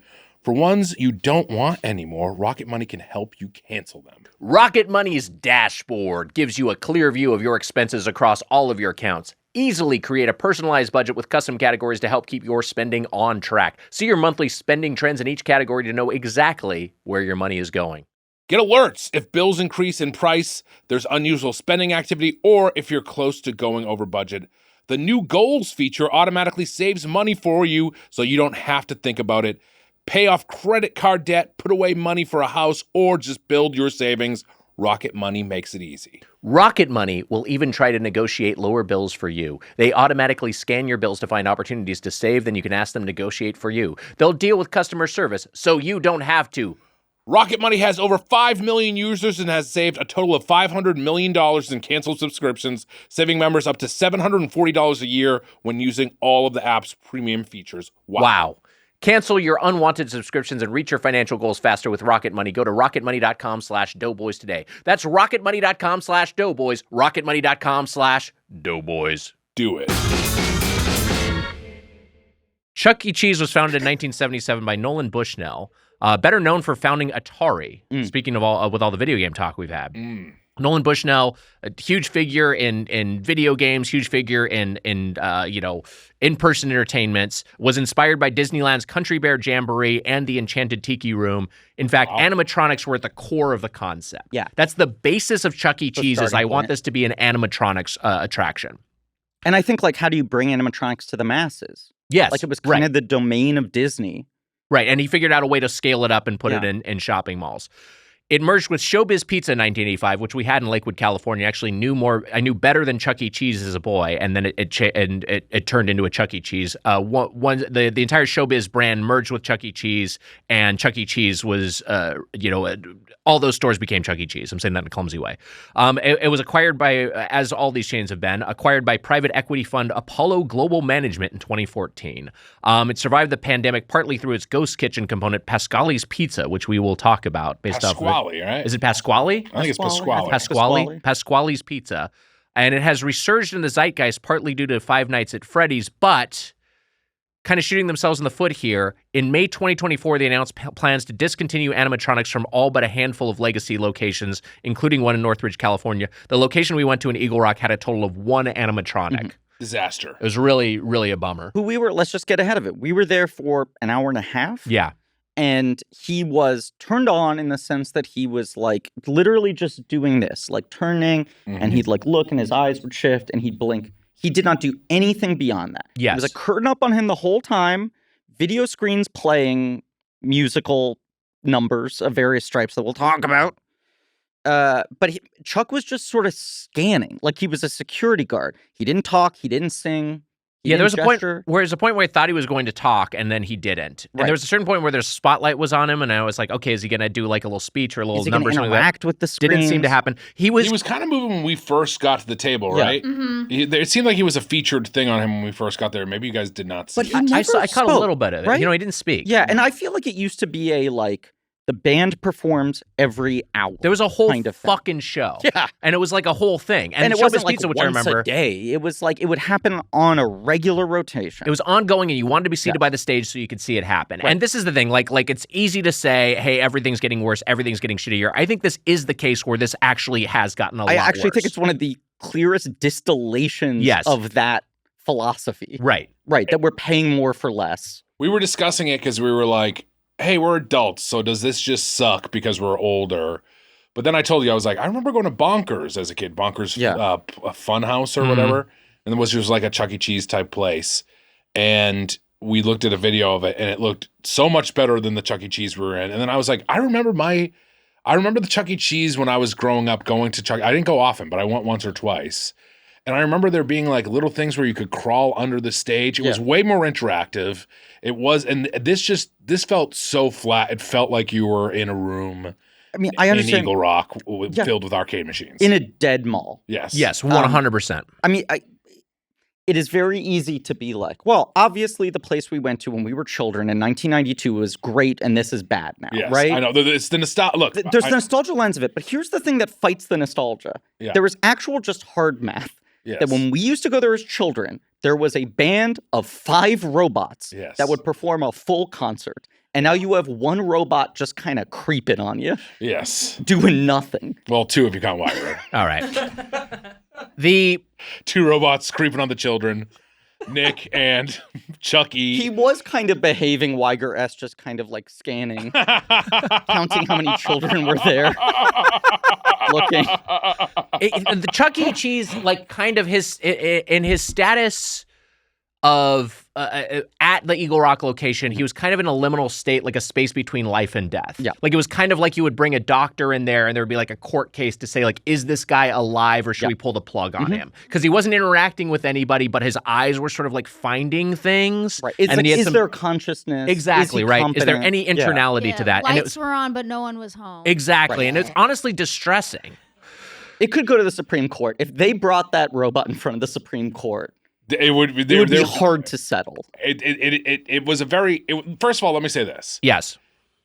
It was one of the most grim experiences I've ever had doing the show. It was truly miserable. It was an absolute fucking nightmare. It was bad. This whole day, I pulled up into this old dying mall. So malls are dying on top of this anyways. Yeah. It's raining. It's raining, This which is a is particularly good bad mall, I will say, too. It's a really bad mall, Yeah. but there's some great Filipino food there, and this is where we went to Jollibee. So there is there's some stuff in this mall that is worthwhile. Like a lot of dying malls, it's turned into kind of this place where some kind of the working class has kind of occupied some of these spaces. Like there's a church there, there's some independent restaurants, but it's mostly dead, empty storefronts. Mostly a dead mall. There is a Target, which I think probably helps keep it. But like open. right next to it is like the husk of a Macy's that clearly used to take up 50%, 25% of the entire space and has been filled with nothing. Yeah. So when you're like driving into it, it's just like giant, empty, unmarked, like cavernous space. It is such a dead, quiet mall already. And then it was raining. We were there. It's gray and raining. Yeah. It's 11:30 or whatever. It's just everything about this is grim. Shirley Manson is smiling ear to ear, but for us, we're like, we're not. Shirley Manson's having a blast. Yeah. I mean, for the rain, I guess just for the rain. She's only happy when it rains. She's only happy when it rains. Is she happy about Chuck E. Cheese at all, or no? I'm not sure. I don't know if it's raining. I think she's paranoid too. She is paranoid. I think she's right. She is paranoid. Yeah. Well, all right. So sorry. Shirley Manson is happy. Yeah. This is very grim for me. I told you guys that I was walking in and there was a guy coming out from a gym because this is what this mall has become. Sure. There's like a gym there. And I just felt so embarrassed. I nodded to him. And like, I not that I thought he thinks I was going to the gym, but I was like, this guy doesn't know I'm about to go eat at Chuck E. Cheese with a bunch of other adults. This is it felt pathetic. Right. Going in there. And then I opened the door, and this is a thing that we all agreed on, is that there was just a wall of stench. It was one of the worst smelling rooms I've ever entered. Smells fucking awful. You mentioned Horrendous. the gym, and it smells like a gym. It smells like a gym. It smells like children's gym. It smells like man sweat. It's absolutely putrid in there. Yeah. I will say my memory of Chuck E. Cheese is it smelling like diapers, and there was some diaper smell, but it was not like an explicit, an outright shit smell. That was a sub-note, though. Yeah, it was not mostly shit. It was mostly just like stench. It's not like I would have welcomed the diaper smell, but it would have made sense to me. Yes. It makes it because we were talking through it, and we were like, "Do they just not clean here?" I guess kids are like gym vent directly into the Chuck E. Cheese. Could be part of it. I was saying that genuinely might could be part of it. I was saying that I would like to wear a dirty diaper N95 to get around the smell in the Chuck E. Cheese, because I think I would rather just smell a dirty diaper. It smelled so bad, and I walked in, and I was like, man, this is like overwhelming. I said that to you guys. Really awful. I was the last one there. I showed up. I was like, I need a coffee. We're still waiting on Mitch. I did get there before him. Yes. You did. You make me feel on time. And how much later I get there than Griff? About 10 minutes. Yeah. But Griffin, 10 minutes? But Griffin was still getting a coffee while you were. There's no way it was 10 minutes. What do you remember? Was It Amelia? was about 8. It's like 8 minutes. gentlemen say. Oh, so you got there right when he got there. I got there right after you guys got there. Yeah. Is that right? I was there. So I went to get coffee, and then re-entering, I was like, it's even worse than I remember. And then during our meal, I went to the bathroom, and I came out and I said, this is the only time I've ever been to a place where the bathroom smells better than the restaurant itself. Oh, man. And Emma, you said the same thing, and that when you were in the bathroom, someone was actively changing a diaper. And You just did what I did, and you called Amelia Emma. I'm sorry. I wasn't going to correct you. It's okay. Amelia. There were dirty diapers in the trash can, and it still smelled better in there than. Fucking awful. Amelia, by the way, I got to say, Jesus Christ. we appreciate it so much that you volunteered. You wanted to come. You were like, I want to come to Chuck E. Cheese. All the restaurants you can go join me for meals. That's the one you chose to join us for. You're a freak. But also thank you, because you saved us from being 3 childless men at a Chuck E. Cheese, which I was already incredibly uncomfortable there, but just like having a woman in our party made us feel I feel way like more normal. maybe less threatening. Yeah. I don't know. Part of me felt like it was my duty to help out in that way. I will say I have never been to a Chuck E. Cheese without a child before. I've like in the times I've gone the last 10 years, it's been like with friends of mine who have kids or when I'm like babysitting or like little relatives or whatever. I took my sister who's a bunch younger than me when she was growing up, whatever. I'd never been there as just an adult party. Yes. And I feel like it was floated at some point that maybe Susser was going to meet us and bring his daughter, depending on when we went. And I got there and realized that was not the case. He was going to instead join us for Chuck E. Cheese pizza later without his daughter. Let's make this clear. I was like, so is Susser coming solo? And you were like, no. And then we ordered Chuck E. Cheese delivery here. Yes. He showed up to eat Chuck E. Cheese delivery and then left. And added meatball dunkers. Which they didn't give us. They just gave us regular meatballs. I think that is what the meatball dunker is. On the app. It shows them wrapped in like a pastry It's thing. a different item. It's like a completely different thing. Yeah. So Amelia like correctly ordered the right thing, and it was like 2 separate items, meatball or meatball dippers or dunkers or whatever they're called, and then we didn't get that. Didn't have them. Yeah, it smelled terrible. We didn't so have fucking kids. bad. Tastes like ass no matter what, so it doesn't matter. Yeah. We looked like creeps. Amelia did help the case. 100%. Amelia was going to get on the trampoline. You were going to jump on the trampoline until they were like, you're 8 inches too tall. Yeah. We thought, because it was 56 inches. And you were like, I'm 5'5", and it was like, that's not how it works. Right, she was like, you need to be 4'8". Yes. Yeah.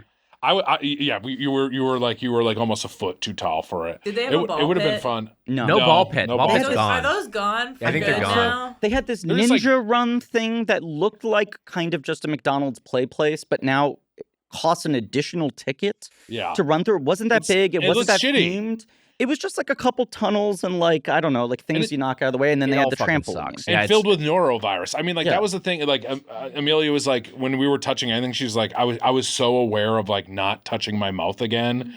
But anything I touched, I was like, I just need to get hand sanitizer. It felt like we were going to get sick. It felt disgusting. Yes. And they're on top of it. But that is just any, I guess, children's place that I would go to. It's also decidedly not for us. Like this is, and they've tried. They have a grown-ups menu now, which they're pushing. Yeah. They have beer and wine. I don't think they've always had beer and wine. They are trying to get at least like either kids with kids and their parents. They want their parents to stay, or they want adults to come in on their own as a nostalgia play. They're trying to make some sort of, and it's not their lane. Or kids that like to party. Or kids that like to party. Well, I think we should put a pin in that because I think if they are trying to make this work as a nostalgia play for adults or teenagers by their own, I think they're failing conclusively. Absolutely. So bad. And it feels like they're not even really trying. I think that would be a smart business strategy. Sure. I agree. To sort of like post 6 o'clock, it's like Chuck After Dark. Chuck After Dark was great. Chuck After Dark, let's make it feel more like a Dave and Buster's, more like an adult hang. Right. We'll throw a bar in there, and it can be the salad bar while kids are there and have pizza by the slice, but then at night, you can get yourself a cocktail. When they're already serving beer and wine, and I feel like John Oliver did a segment on this recently, but there's like a weird like rabbit hole on YouTube of like drunk adults getting into insane fights at Chuck E. Cheese. Yes. Who are like parents at birthday parties fighting with each other and it getting like physical. That's good. And I'm like, I don't know if adults bringing children should be drinking. No, for sure. I think They we should not be drinking enough to be drunk fighting. Totally. Yeah. In the middle of the day. Like I've been to kids' birthday parties. You have to be drinking pretty fast to get that hammered in Totally. that amount of time. Right. Yeah. So I'm like, if you're serving beer and wine, then make that a like after 6 o'clock kids aren't allowed, then it's for adults thing. Like more of a Dave and Buster's thing. And then like play up Chuck the nostalgia After Dark element. is great. Chuck After Dark is good. But I that's need some also- strange, like have him just being like, I don't know if that's what he should say. I'm saying, Full blue? yeah, why not? You do it. Look, you keep it really simple. There's a switch that's X-rated. You turn it on when the kids leave, and then you make sure that the switch is flipped back in the morning. But to this Now make sure you flip the switch back before the AM shift. Okay, boss. My middle name is Erection.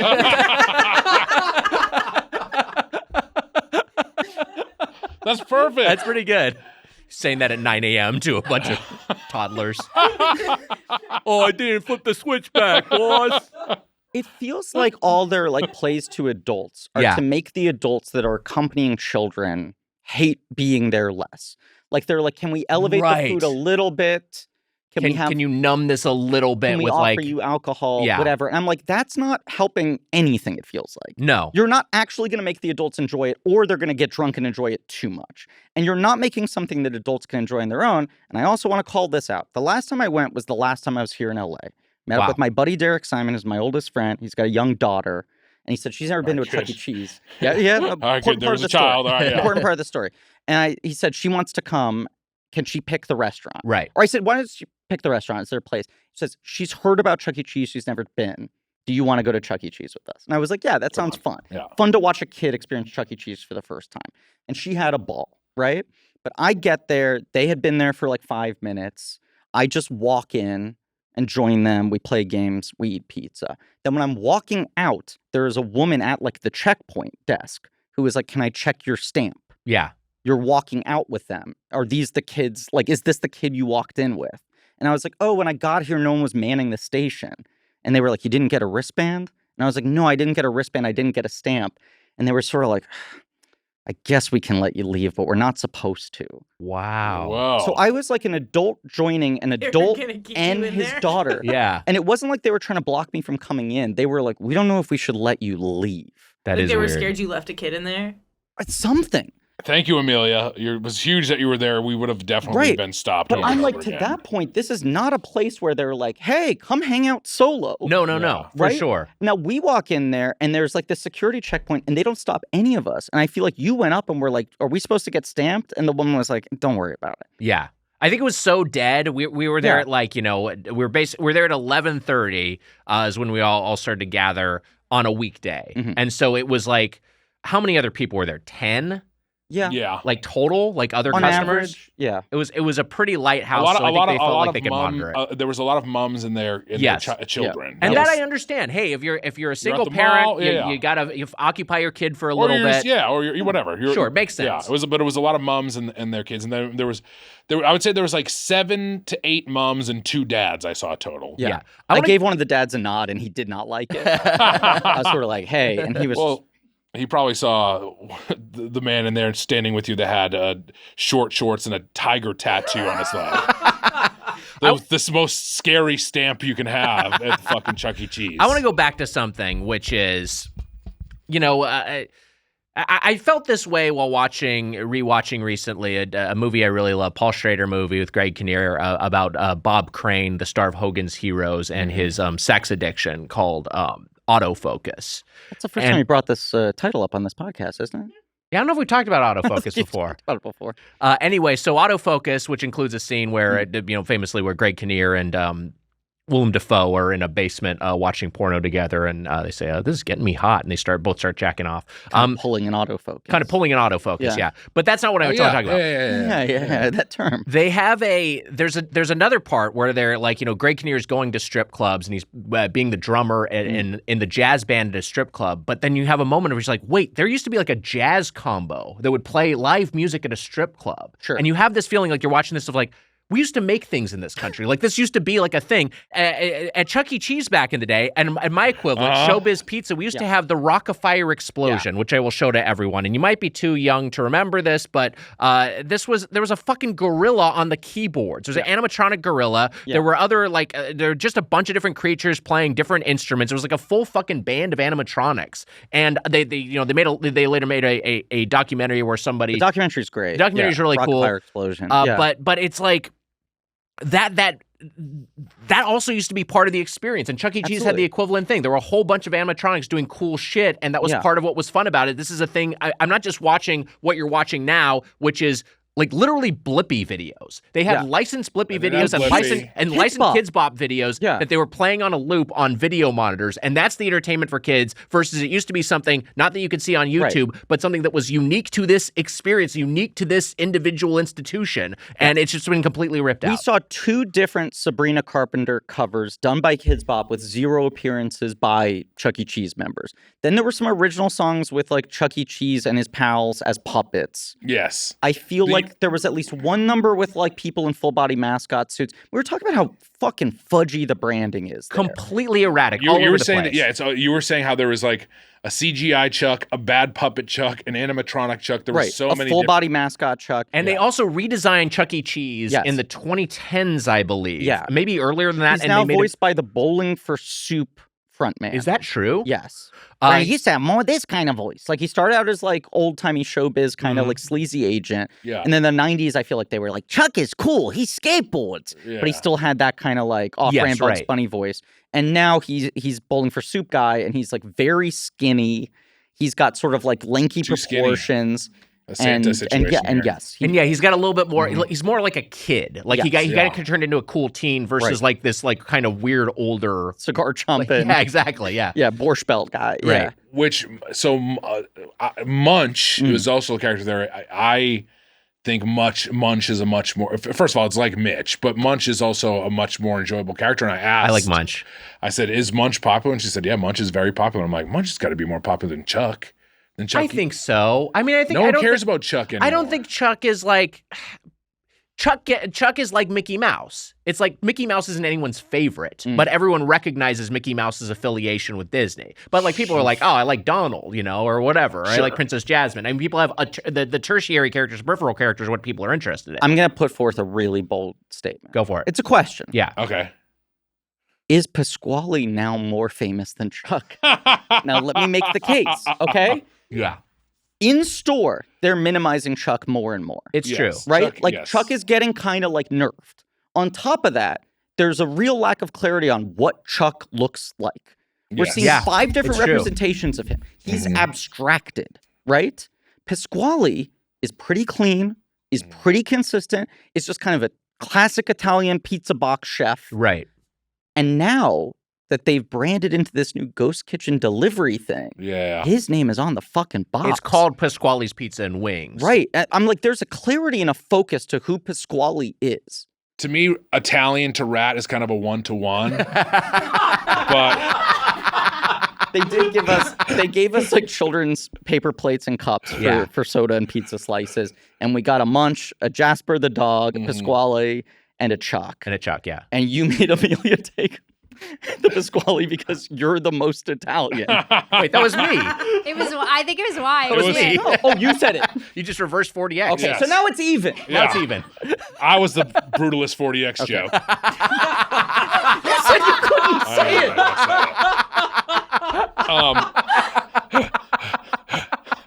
Well, he said 40X. Yeah. And by the way, is that? I mean, is that line from that scene going to be the new because "Squeal Like a Pig" for a long time was like the is late? You're a lady of the evening going to replace "Squeal Like a Pig"? Ooh, I don't know. It's a pretty funny line. Yeah. I mean, but I don't know. I don't think so. You don't think so? Okay. I don't think so. I don't think it's going to replace "Squeal Like a Pig." Yeah, I don't think so. Okay. By the way, in their adult branding, as of this recording. Some local area Chuck E. Cheeses will be known as Chuck Eagles Cheese. Depending on who wins won the Super Bowl. Or Chuck E. Chiefs. Yeah. Just so people know because the outcome is Super Bowl. I hope it's the former. Go Birds. Yeah. Oh, go! You know what? Go Birds is right for this episode. We'll see. I'll say this. I said this when we were walking out of there. I was craving fresh air more than when the Los Angeles fires hit. When I walked outside, I was like, "Oh, thank God, I can breathe again." Yes. Yeah. It was air-wise, it felt worse than the beginning of January. Yeah, absolutely suffocating. It was. Yes. I've been seated in the back seat, like the very back seat, right next to the airplane lavatory, and that's better air than what we were breathing in inside. It was fucking bad. Chuck E. Cheese. It was absolutely awful. You also become like a little bit accustomed to it, which is bad, and then you get wafts. I remember when we were eating, you're like, I just got a waft of something. I just felt there was a point where I feel like someone just emptied their diaper. Like it's just like I'm getting that smell or filled their diaper. I had a big smile on my face. I'm buying into Emma's theory that they were somehow funneling the gym air in because it was so distinctive. I don't know. I Amelia's first text said it smells like old piss in here, and I was like, well, that makes sense. There's probably been 1,000 accidents on that carpet. Here's what we're gonna do. I'm gonna conduct some recon at some other area Chuck E. Cheeses. I'm gonna go into each one and say like, I'm conducting a smell test. Just gonna breathe in the air a little bit. Get on all fours. Yeah, start exactly. sniffing the carpet. Another thing about the smell is not only did it smell like an old dirty shoe, but there was a humidity to the air. It was too warm in there. Yeah. Second of all, and maybe just for kids, they keep it warmer or whatever. But it was moist in the air. It was disgusting. It was not a place. It was a bad scene. It was not a place to be eating food, which we did. And it's the kind of thing of like, the employees who I have a lot of empathy for, because I imagine there's so much, like just like kid mess they have to deal with, and drunk adults or demanding adults is probably a thing they have to deal with, but also just that must and that stench, which I'm sure you get desensitized to over time. But I don't know, it can't be good for you to be breathing in that air for 8-hour shifts. I told you that I took Miralax last night. Yeah. And I haven't gone to the bathroom yet, and I said this to you, but I was afraid, but it was also befitting if I shit my pants in Chuck E. Cheese. I said to you, shit your pants. I said if you did that, I think it would improve the smell of the air. A very real possibility. I'd stand next to you like an air freshener. The last time I was there with my friend Derek and his daughter, the employees at the sort of main, like, I don't know, the ticket cashier where you get your like power cards or whatever the fuck it is, behind the counter ordered like a Starbucks delivery. And so like a DoorDasher came in with like a tray of Starbucks and dropped it off for them and was like, thank you. Walked out, and then turned back, walked over to them and went, what is this? Is this for kids? And they were like, yeah. And she went, okay, got it. What the and fuck? Walked out. And it's an interaction that stuck with me. That's wild. This is one of these guys, if he showed the earth to him, he wouldn't know what the fuck it was. It was a woman. It was like a middle-aged woman. Okay. And she seemed genuinely confused. Like she's just like, another drop-off. Yeah. Here I go. I'm going to walk out. Wait a second. Turns around, scans the whole place. What is this? Is this for kids? What a psychopath. Yeah. I mean, look, it's getting less. Chuck E. Cheese on the famous scale is way low. He's way down. I feel. We're past the 90-minute mark. Should we talk about the food? Yeah. Sure. Okay, so It sucked. we got a barbecue chicken pizza on stuffed crust. This is part of the new grown-up menu. Well, also Griffin wanted to do Chuck E. Cheese, so that's another aspect. Yeah, Griff, you wanted to do Chuck E. Cheese. We're mad at that. You wanted, and then when we were like, okay, let's do. There was a meal deal, and you could get a large pizza, 4 drinks, and an appetizer sampler. Correct. Both of you were like, I just want plain cheese pizza. And I was like, what if we do large barbecue chicken with stuffed crust? It didn't even start that way. It started with, we were like, you were like, how about stuffed crust? And we were like, okay, cheese pizza with stuffed crust. That's cool. And then we were going to get pepperoni pizza. Yeah, which and then, that's fine. And then you asked pepperoni. Griff, you were like, do you want toppings? And you're like, pepperoni. We were like, and I was like, I want cheese pizza. So we're going to order like a small cheese pizza. Yes. Then and then about 3 minutes in, we were talking to the person at the front counter. You decided we needed stuffed crust, barbecue chicken pizza. I was doing like 3-card Monty. It was like I kept being like, what if actually we take that out and we put that in and move this around? And somehow I got you guys to agree to an order you hated. I hated on site before we even tasted. I broke and was just, I don't like barbecue pizza. I think it shouldn't be a pizza. It sucks. I hate barbecue pizza. Amelia, you agree with me? Yep. And the results check out with that. Barbecue sauce as a base instead of tomato sauce is disgusting. I disagree. I like barbecue chicken pizza. I think it works in some contexts. Oh, you like it. I don't think you this like was the fresh veggies, which were good on it. But you don't think this is what? I don't think this was a good execution of it. But I will say I like the chicken was the chicken itself. I thought was just like a really bad protein, low quality protein. Some good crispness, yes, from the peppers and onions. But the vegetables on it were the highlight. Yeah, the vegetables were a highlight. But I did think that stuffed crust was quite good. Can I defend myself for a moment? Please. So I was going to be in town this week. You said, hey, we'd love to have you do an episode. Yeah. I said, what chains are on the board? You said, I don't know. We're trying to figure out a few records. We're getting ready for like Munch Madness. The timing was a little weird. Different munch. Yeah. There weren't clear options, right? And it was but like, there was some Munch Madness today in a different way. There were some things you threw out where you were like, I guess we could do this. I guess we could do this. And Yeah. I said, I eat so much shit. Right. I eat so much like chain food, both good and bad, at various tiers of quality. Feels like a waste to pick something that I don't care about a little bit or have some feeling for, right? Some history with. Yeah, fair. So then I went to the Doughboys Wikia and I was like, what chains has it been the longest since it was covered once? I was like, I don't want to pitch doing a 5 or a 6. Sure. But I was like, what has it over 5 years since it was covered? And I saw the Chuck E. Cheese was 2016. Aaron McGathy? Aaron McGathy. Aaron yeah. McGathy got a very low score. Mm-hmm. I had had this experience with my friend Derek a year ago, and then during Derek and his daughter. Thank you for clarifying. Which sounds like an indie band or a nice indie movie. Which I'll also say, like, well, I'll get to this in a second. But then It does. Derek and his Derek daughter. and his daughter at the Chuck E. Cheese. During lockdown, we did these George Lucas talk show marathon streams where we'd go for like 12 hours raising money for different causes and businesses that were affected during the pandemic. And so part of it was me as Watto, a disgusting character, ordering like the grossest food I could and eating it on camera and just being like, what's the funniest thing I could order as delivery? And it was right when I hesitate to call it a scandal, but this thing happened where like bunch of people started seeing Pasqually pizza show up on delivery apps, and they were like, where's this pizzeria? I've never heard of Pasqually's before. They'd get it delivered. They'd be like, this tastes familiar. They'd look it up, and it was like, oh, Chuck E. Cheese at a time where no one can come in person and touch a bunch of games is trying to just straight sell their pizza to adults. Yes. Which was kind of funny. It was they were tricking people. But it was fairly clever. And there were a lot of those ghost kitchen ploys that were happening at the time. Most famously, Robert Earl of Planet Hollywood fame had all his celebrity ghost kitchens, some of which persist. One of which has an integration with Chuck E. Cheese. Buddy V's Cake Slice. Interesting. Which they sell at Chuck E. Cheese is a Robert Earl brand. We did not do a fundraiser for the fires, by the way. We did a fundraiser for the Element Fire. You came on the George Lucas. We did. And you helped raise a lot of money. We're going to do something. But I ordered Pasqually's at some point, like 2020, summer 2020, peak madness. Right. And it was a thing of like, what's the worst thing we can make Griffin eat? I feel like Sharpling maybe like suggested when he was on the show or whatever. I got this like Pasqually's and I was like, this is not terrible. This is better than I remember it tasting. Mm-hmm. I had a lot of fondness for Chuck E. Cheese as a child, and I was a kid who mostly ate junk food, but didn't eat very much. Was there a Chuck E. Cheese in New York City? There was not. There now are a couple. There's one in Harlem. There's one near the Barclay Center in Brooklyn.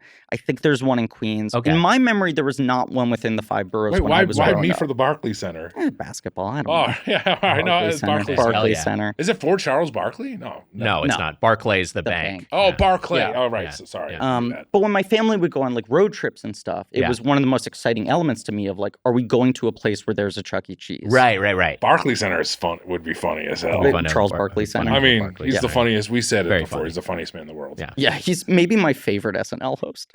He's the best. Truly. He's great. Yeah. But it was like a very exciting special occasion treat for me. Yes. And yet I have this very distinct memory. There were very few places I wanted to eat that didn't have some kind of gimmick. Right. I was so into theme restaurants and any fast food chain that would have toys. I think it is really what formed my bad diet. Is as a child, I was not that interested in eating. So there always had to be some other incentive. Where I was like, I'll eat this if it means I get to see a robot show, I get a Toy Story toy, I get whatever. Sure. And Chuck E. Cheese is one that I remember as a child being like, I love this place. I know this pizza isn't good.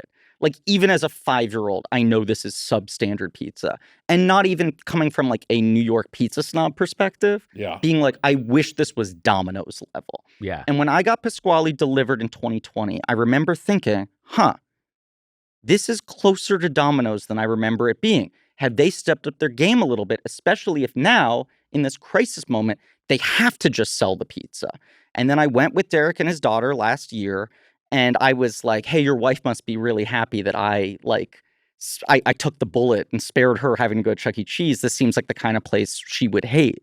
And he was like, no, my wife loves Chuck E. Cheese. She got so angry when she heard I was going with you. Wow. And she has to work today. She asked that we order a second pie for takeout to bring to her. That's wild. And we ordered, I believe it was a plain cheese pie with stuffed crust. And we were all like, fuck, this is pretty good. This is like pretty good fast food pizza, right? And then he was like, she's going to be thrilled when she takes this home. So I see you haven't done it in 8 years. Yeah. I've had 2 experiences in the last 5 years where I was like, I think they've stepped up their game a little bit. And also, I have some fond associations with this place. We can talk about the sort of like collapse of their branding. I take a bite of this pizza. I'm like, this sucks. Yeah. I regret what I did. This was a mistake. Well, You're I was gonna angry say, at me. if you were trying to win Wags and I over on the pizza at Chuck E. Cheese, I thought it was the going to work. large barbecue chicken pizza I with overstepped. stuffed crust was the worst So way here to was do my it. strategy. I'll explain this. And there was a hubris to this, which I recognize now, right?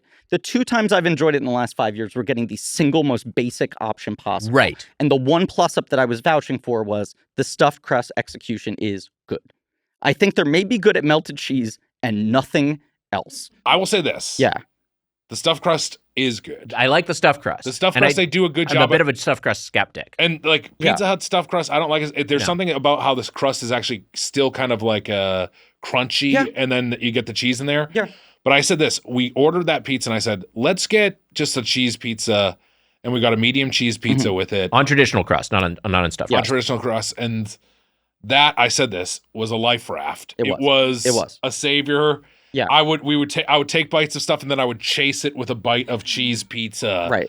Because all the other stuff was horrid. I was coming to this cocky and I saw that they were calling out on the sort of like big video board, like new adult menu, new barbecue chicken pizza. And I was like, if they're proud of this and they're showing this off and I think they've improved their shit in the last couple of years, then maybe we should taste what they're boasting. No, I think it was good. It was, but I was wrong. I don't think you were wrong. I think it was worth it to try it. I think we at least got a more honest assessment. Exactly, that's where I was going. I think from our standpoint of like we're trying to review this place. That was my case. I'm gonna go. Like I think it was a great thing to try, and I don't think it really works. It got a bad score. Why not try the more daring options and see if it improves it? And unfortunately, it maybe is going to knock it down. And honestly, it sucked shit. It was so bad. Yeah. I mean, like. Just the smells in the place, and then we got the app sampler. Yes, we got all the food at the same time. The medium cheese pizza, so basically the way the system, you order at the counter, and then you are given a pager. When the pager beeps, you go up to the pickup window to pick up your order, and you walk it to your own table. And we got all the food at the same time. The rest of the order was we got the medium cheese pizza on traditional crust. We got the app sampler, which comes with your choice of meatballs or wings. We ended up getting an extra order of wings, so we got those as well. But on our app sampler platter, we got the Korean barbecue meatballs. We got it also comes with cheesy bread and fries, just regular fries. Then we also fries sucked. We got boneless. We'll get to all of it. We got boneless buffalo wings with ranch. And we got a chocolate chip cookie, which is like kind of a Pizookie style form factor, like a big a big boy that's warmed in the oven and cut into pizza slices. Right. That should be a slam dunk. And then fountain drinks, and I will say they had wild cherry Pepsi in the fountain, which was great. I like the highlight besides the cheese pizza. The highlight for me that was the best. Well, here's the other highlight for me, Mitch, and this comes down to just keeping it simple. Yeah. I think the cheesy bread on the app sampler platter, which actually had some Italian seasoning on it, one of the few things that was actually seasoned in the entire some garlic taste meal. To it. Some garlic taste to it. Yeah. And it might have just been garlic, salt, and oregano or whatever, but it was a little bit of seasoning. That was like, to me, my favorite bite. I think bread, yes, cheese, marinara sauce, and seasoning are the only things that taste good there. Yes.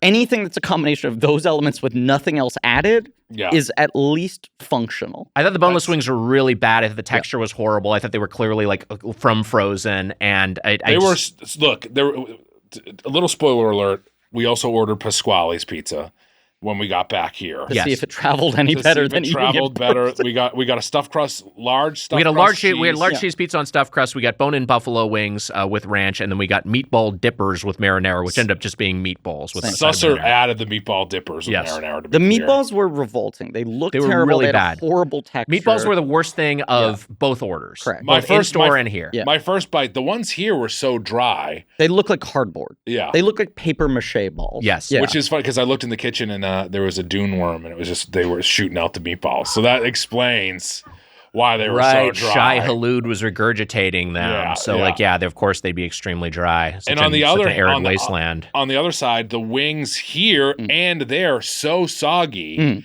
And when I walked by the kitchen, you know who I saw making the wings? Who's that? This guy actually used to work at Sbarro. Oh wow. The Abyss. The Abyss was there. The Abyss was working in the kitchen. Yeah. The Abyss himself. The Abyss himself. Wow. The titular Abyss. Wow. Yeah. I mean, that would explain it. Yeah. Did you see someone back there? A couple of things. Now that you mention it, I did see a pair of things. Yeah. I mean, I took a bite of the meatball. Yeah. Yeah. And it was really dry. I didn't love the taste of my mouth. Uh-huh. And then Beetlejuice went, "Hey, look out!" And a sandworm came out of my mouth. A different sandworm, not the Dune one. Not I the Dune clear, one. I'm not Yes, saying the yeah, same yeah. thing. No, that would explain. And also, I hit him. And we thanked Beetlejuice for the warning. We did. But then he said, "Hey, look out!" We were very right. appreciative of that. We Yes, said yeah. thank you, Beetlejuice, each, and then he disappeared. He disappeared. We made the which you're mistake like, of doing "Oh, it 3 shit." times. Yeah.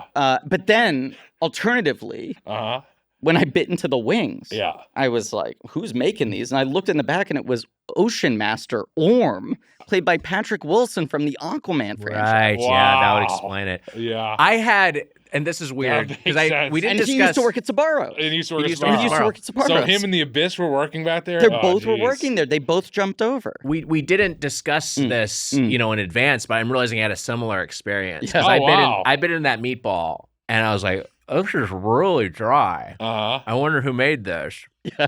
And I just happened. I was like, I just was going by the kitchen. I was like, I got to refill my All drink, right. like because I'm so Beetlejuice parched. disappeared. We all three of us said thanks Beetlejuice Thanks, at the same time that Beetlejuice, made yeah. it disappear. Yeah. And you went to the. I went over the kitchen. Yeah. I just looked in the kitchen. I saw who was making the meatballs.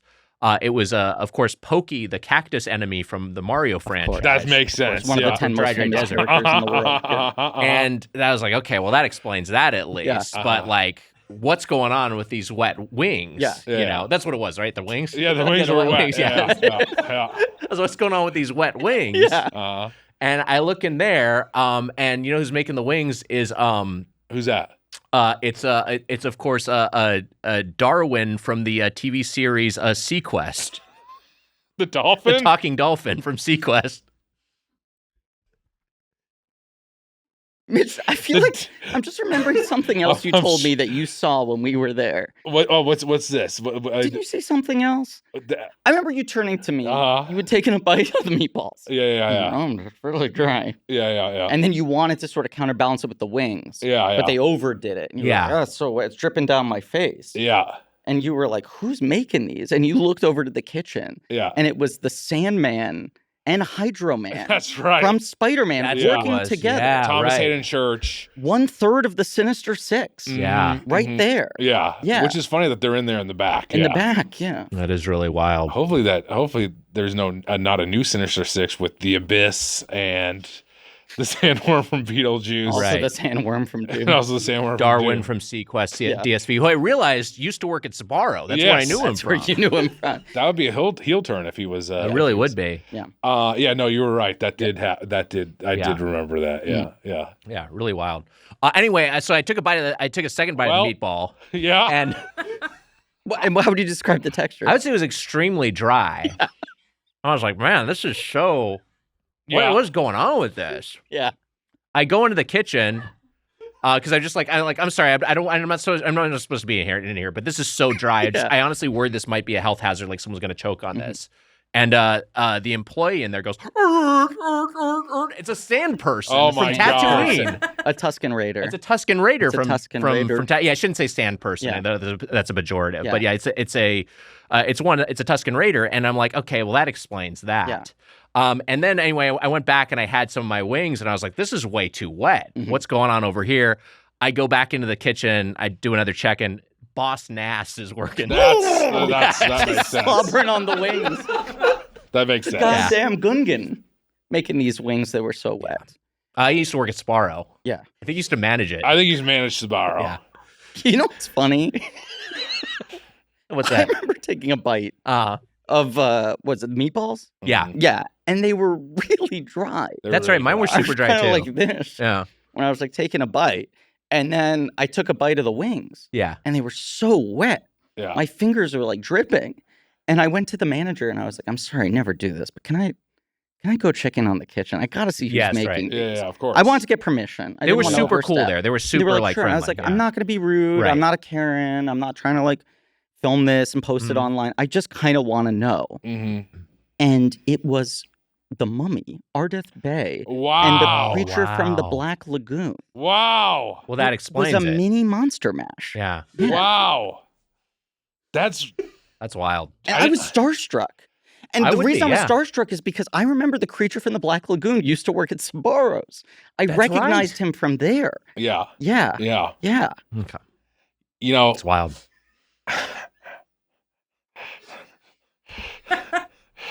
God, I can't think of a wet third. I took a bite of the. I didn't have the meatballs, but I took a bite of the wings, and they were really wet. Yeah. I want to look in wow. the kitchen too. And what was it?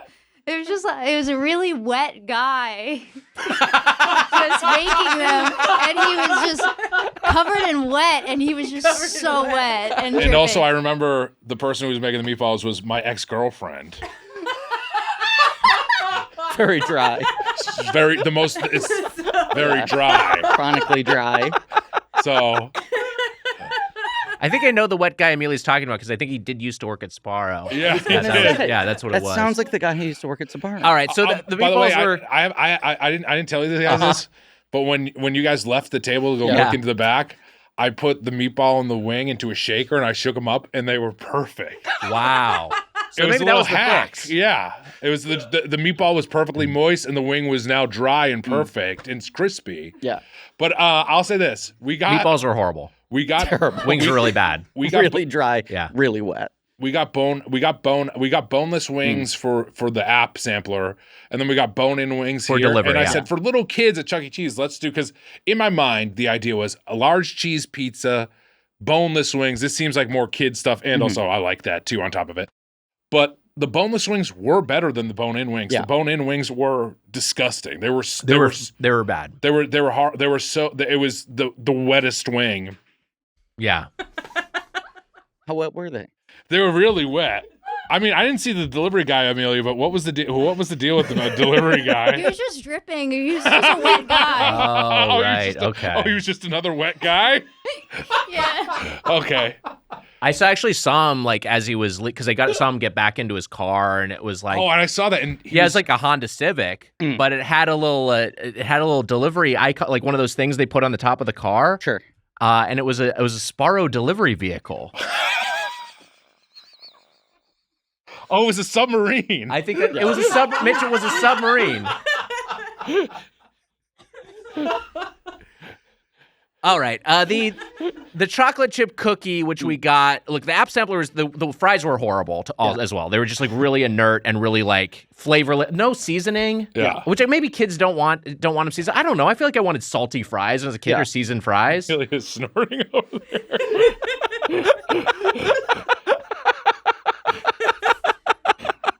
You know what's interesting? Yeah. Those fries were really. They had the worst structural integrity of any fry I've ever seen. I don't mean this hyperbolically. I held one up at one point like this, and it literally went boop. It just like fell it over. Fell Yes. all the way over, and it didn't like break. It was just like so. It was kind of soggy. It was really soggy. and it was really soft. Yeah. And I was like, where are they getting their potatoes from? Right. And then I actually saw it was just weird timing. I looked out the window and I saw the delivery truck coming and delivering the potatoes. And it was a Boston duck boat tour vehicle. And Yeah, it that was would explain dripping it. wet, and Yeah. they dropped off the potatoes, and then they drove straight into the ocean. That makes What's funny because they have like these, and a lot of it's a shopping center, so a lot of them have like these bays that they kind of open up for trucks to back into, and they're like, okay, well the potato delivery's done, go ahead and close the bay. And the guy's like, nah, we got another delivery coming. Meatballs are on the way. And you know who pulls up? Ooh, I couldn't imagine. It's of course sucks. Sucks.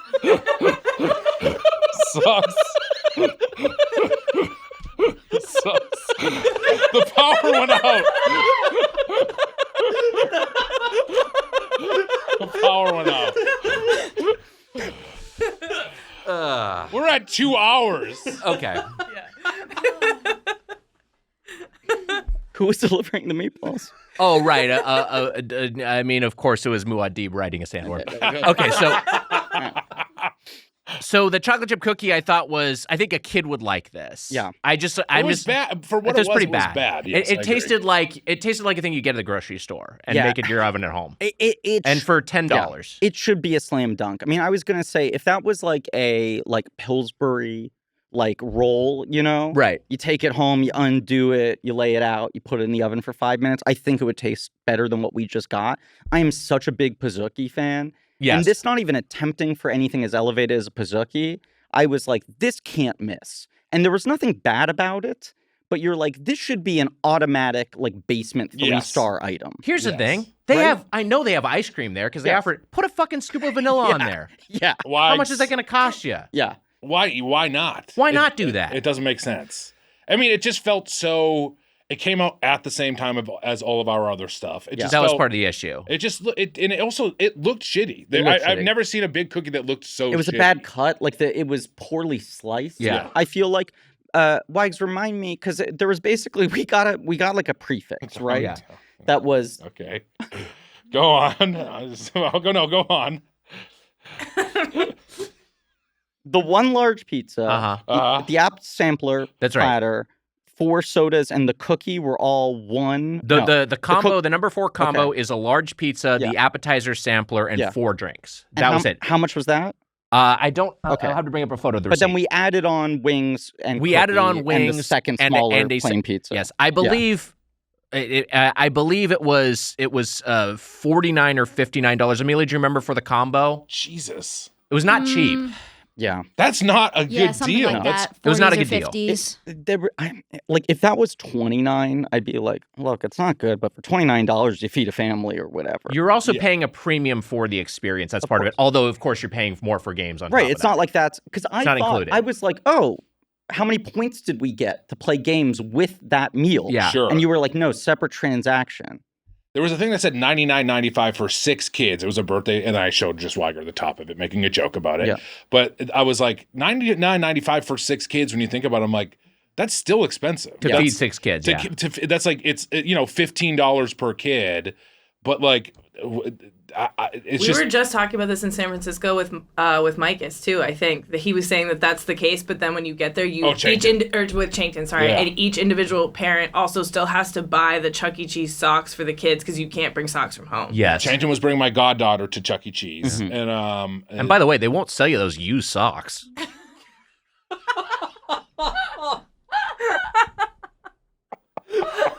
Holy fucking rules.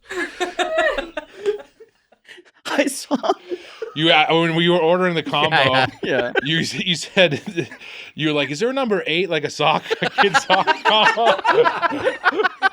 Let's try to just slip it in there. We'll get a number 5. Let's get another small pizza on the side. 4 6 socks.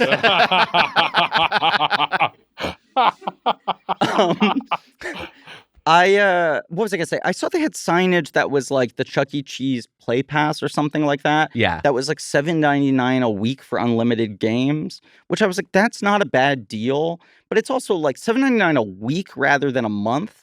I don't know if it means they bill you weekly or you're getting a $32 bill once a month, which does feel a lot more significant. That's insane. Yeah, if that's the cost, that's insane. Because that's also banking on you going there enough times in a month. How are you possibly going to take advantage of that? Unless your kid it's their favorite place in the world. The only place you take them after school every day. Yeah, maybe if there's a certain age, they could I could feel like maybe a 4-year-old could love Chuck E. Cheese that much where you get value out of it. But for the most part, it seems like a bad value. Well, we also when we bought one card. I mean, we've gone through the food enough, right? I guess we could say in studio, the large cheese. First off, the cheese pizza. The only things I actually like, the cheese pizza, and liked is kind of whatever, marginal. But the cheese pizza, 1 large, 1 topping, 4 sodas. Is that what it was? That's what it was. Number 4. The number 4 was $54.49. That's $54.49. That's way really too expensive. much Full Steve Rubel. Thank you, Emma. Yeah. That's insane. And then in studio, so the medium cheese pizza and then the cheesy bread, which came with the appetizer sampler. In studio, the bone and buffalo wings we already talked about weren't great. The meatball dippers were horrible. And then the large cheese pizza on stuffed crust I thought was fine. It was fine. Right? Like, was it? Yeah. Again, the stuffed crust was overperformed. I think you and I both liked it okay, although I would never say it was good. No, definitely not good. I think the crust is really good. I think barbecue chicken pizza is just an acquired taste. You and I like it. I like it, yeah. It was not a great execution of it, but was serviceable. If you're not a fan, it was not going to win you over. Absolutely not. And you were sort of disgusted visually from the moment it came out. I mean, it didn't look good. None of us thought it looked good. I mean, it wasn't like the worst thing I've ever eaten on the podcast either. The stuffed crust was a huge savior of it, but like I said, the life raft of that meal was the cheese pizza. Here's a thing, Wags, I think you probably noticed. The Sus test. Sus had 1 slice of pizza. That's true. And 1 wing and 1 meatball. And the meatballs were just so bad. And then Carmen Christopher was here, who just was a guest. That's right. Last week's episode. And he texted me just out of the blue. He texted me after he left. That one slice of Chuck E. Cheese gave me a worse stomach ache than all the KFC we ate last week. Wow. Ooh.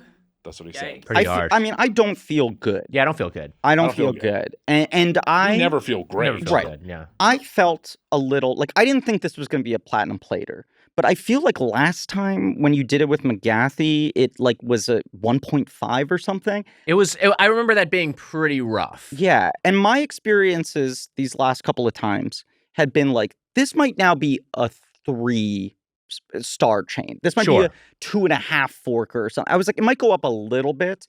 And I was getting a little bit adventurous in the ordering and pushing us into weird directions because I was like, let's give them the chance to like show themselves. And I very quickly felt like, no, I gave them enough rope to hang themselves. Yeah. If we had just gotten 1 cheese pizza and 4 sodas and the cookie, we would have been like, fine, whatever, serviceable. Yeah. And I think by trying more, even though the cheese pizza was a life raft, I'm now judging it more harshly because it wasn't like a savior. Do you know what I'm saying? Yeah. It kept us alive, but it wasn't giving like joy. By being more comprehensive, we ended up kind of seeing this place for what it actually is. We've eaten worse pizza on the podcast. We've eaten worse pizza. Okay, so let's talk about the experience a little bit, because part of why you go to Chuck E. Cheese is because there's a bunch of games. Where a kid can be a kid. Where a kid can be a kid. Another thing that's happened... Where grown-ups can do recon for a podcast. Where a grown-up can awkwardly stand around and see the Chuck E. Cheese that looked like he's hung himself and gone to a coma and now is just comatose. And then you were playing more. Wait, is that Chuck E. Cheese or was that Toys R Us? Oh shit! You're right. Yeah. Wait, what'd you say? Where a kid can be a kid. Whose motto was that?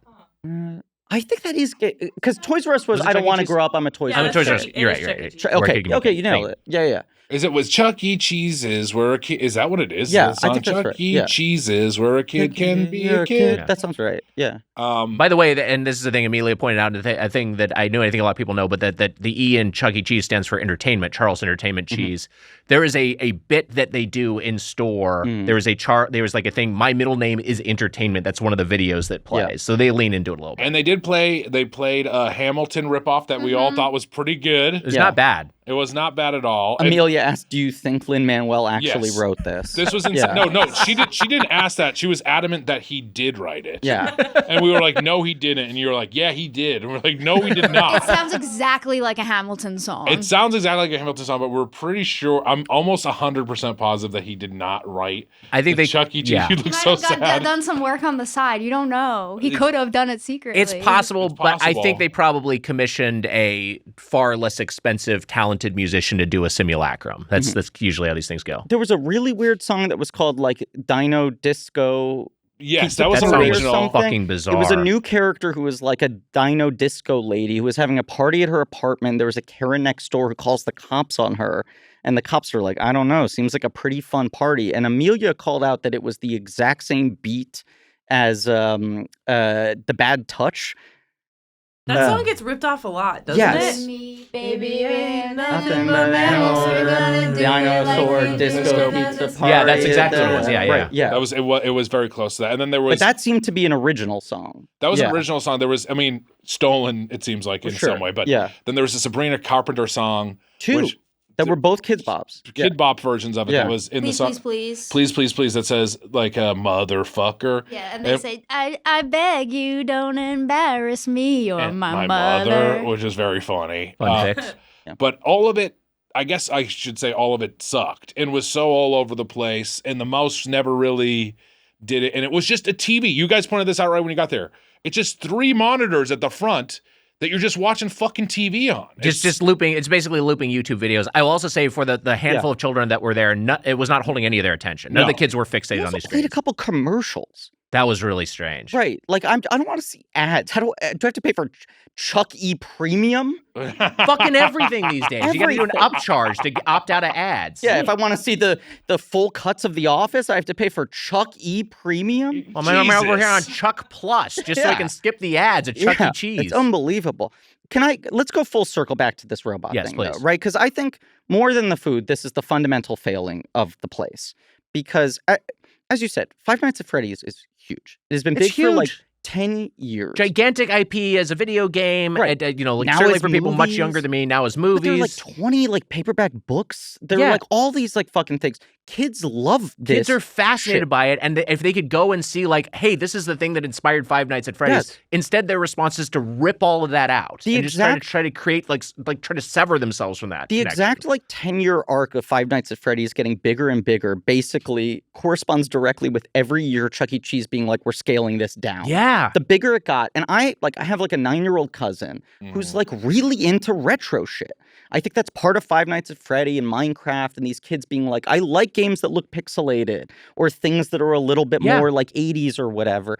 And Five Nights at Freddy is kind of building off of the inherent creepiness of that stuff. I'm not saying they need to go full horror with Chuck E. Cheese, but the other side of this is the Rock of Fire Explosion characters who were really beloved. And when there was the acquisition and Chuck E. Cheese merged with Rock of Fire and they took those characters out and replaced them with Chuck and his make-believe band, the Rock of Fire purists were these were better characters. It was a better band. It was better animatronics. Sure. I think they overstated a little bit, but the documentary is pretty interesting. And there are some people who have spent a lot of time and a lot of money and a lot of upkeep recreating the band in their garage, buying the robots and piecemeal putting them together. Yeah. And there was a big thing 15 years ago where this one guy would program the robots to do modern pop songs. Yes. And would do Usher's Love in This Club or whatever. And it would get really big. And it was just this is so clearly there is an audience for this, right? There is an audience that would love to see, I don't care about watching a monitor with Kids Bop Kids singing Espresso. Yes. But I think it would be cool to see some robots singing Espresso. Yeah, if you're going to maybe license the Kids Bop version and maybe revoice it and have the animatronics perform it, all of a sudden now people are I think adults and kids are intrigued by that. Exactly. I think that is still appealing to both age groups. Yeah. Yeah. I got a pitch. How about some fucking candy? The little kids in there, I don't see an ounce of candy. Yeah. Skittles? No, they don't. Yeah, they don't have. You can buy ice cream. They did have an ice cream vending machine, which we didn't mess around with. We should have Dippin' Dots, right? And they have Dippin' Dots as well. There was a machine for ice cream bars, and it was a lot of strawberry shortcake, sort of classical. But then the top row was 4 of the Chuck characters, represented just by cartoon icons, without any clarity as to what the bar looked like or the flavor was, and I forgot to get one. Yeah, I was really intrigued by those, and I forgot to check in on it. There was I went to the counter, and they only had Skittles Plus. There wasn't a... fuck. I know.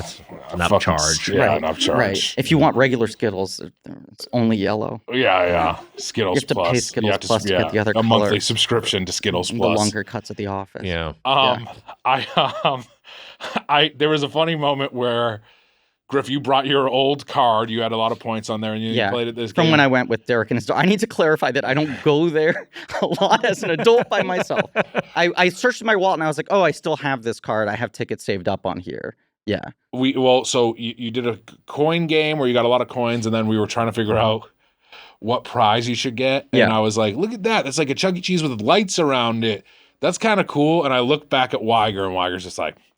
Here's what it was. No, you had 1,100 tickets. You were right. That thing cost 4,000 tickets. Oh, 4,000 was it 5,000 tickets? Whatever it was. Yeah. It would have cost you. We would have to pay out of pocket. We would have to pay $40 out of pocket. Correct. And I was just like, there's no justification Mitch for goes, this. do you really want it? And then you give him the look, and then Mitch says, what? And he said, I just want to make our boy happy. It really felt like my parents were fighting. And I'm like, guys, you don't need to do this for me. I'm happy just getting the shitty stuff I can get with the points I have. And you were like, if you really want it, we'll do it. If it means a lot to you. It looked fun, and you were shaking your head no. And I agreed with you in that moment. I was like, okay, you're right. So you did get some gifts. We can go over those, but also... Wags, we also played. This also sucked to me. We played some skee ball. That's right. Me, you, and Jamelia played skee ball. Yeah. And we all did pretty well at that. I won. And then we played some basketball. That's right. You won, but mine was broken. This is the thing. I should have just said no when you said let's play basketball. I said I don't want to do it. And you said come on. Yeah. And I was trying to talk you out. I said I'll be bad, and you're like I'll be bad too. And then I know how competitive you are. We go in there. We play one round. I win. Wags is Luka Doncic with the ball. I was in some shots. I'm gonna say this. Yeah. I beat you in that first round, and in the second round, you kicked my ass, but you lost. Here's the machine was fucked up. This is the thing. You said you lost the first time, and then your response was that it was rigged. Which fine. Then we switched machines, and then you won the second time. And you thought I won the second time? You did win the second time. Okay. That's what I'm saying. So you think the machine was broken? The machines were broken, but that's what I'm saying. You did win the second time. Okay. I hit like no shots the second time. I wasn't sure where you landed because it sounded like to me in the store that you won both times. No, okay. I lost the second time bad. Okay. The first time I think I did beat you. Okay. But the machine's fucking broken. The scores were a little bit out of whack. It felt like they were not recording every basket on both machines correctly. That's what I'm saying. Is like, okay, so even that is busted. Yeah. What's that? That's like the whole point That's of the game. That's the whole point of the game. You're That's playing true. a person in the game, and then it doesn't fucking work. It was very funny. Like, I mean, just how consistently you guys are yourselves and the two of you as a dynamic in all settings off mic.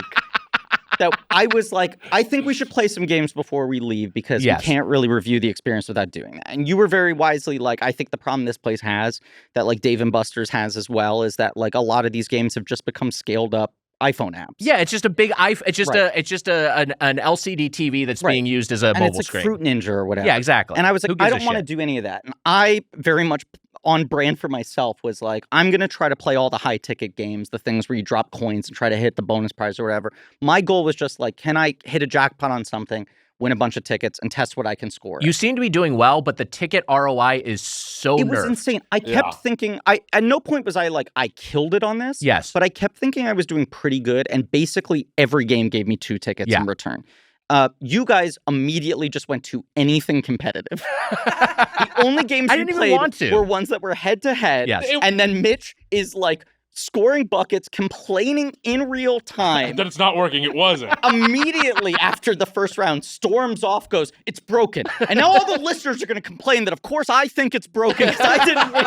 You're just immediately rolling I was immediately dialogue. thinking of the Redditors being like, Nick's right, he is competitive. You hadn't said it on mic. You were upset already. I was just thinking of you were the going to fucking litigate it later on mic. The dweebs who get mad at me for pushing a cat on Amelia, these same dweebs. Yeah. I was just thinking about them being like, he is so competitive. But I'm going to say this. Yeah. Wags, I'm actually, the competitiveness, it is that here's the nice spin on it. You give me the opportunity to win, which I never get ever.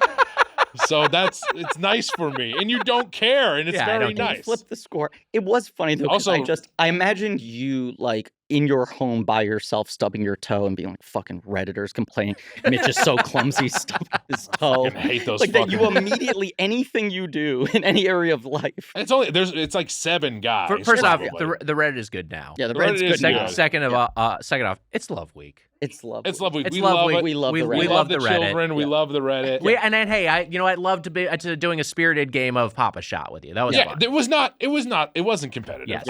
It was broken.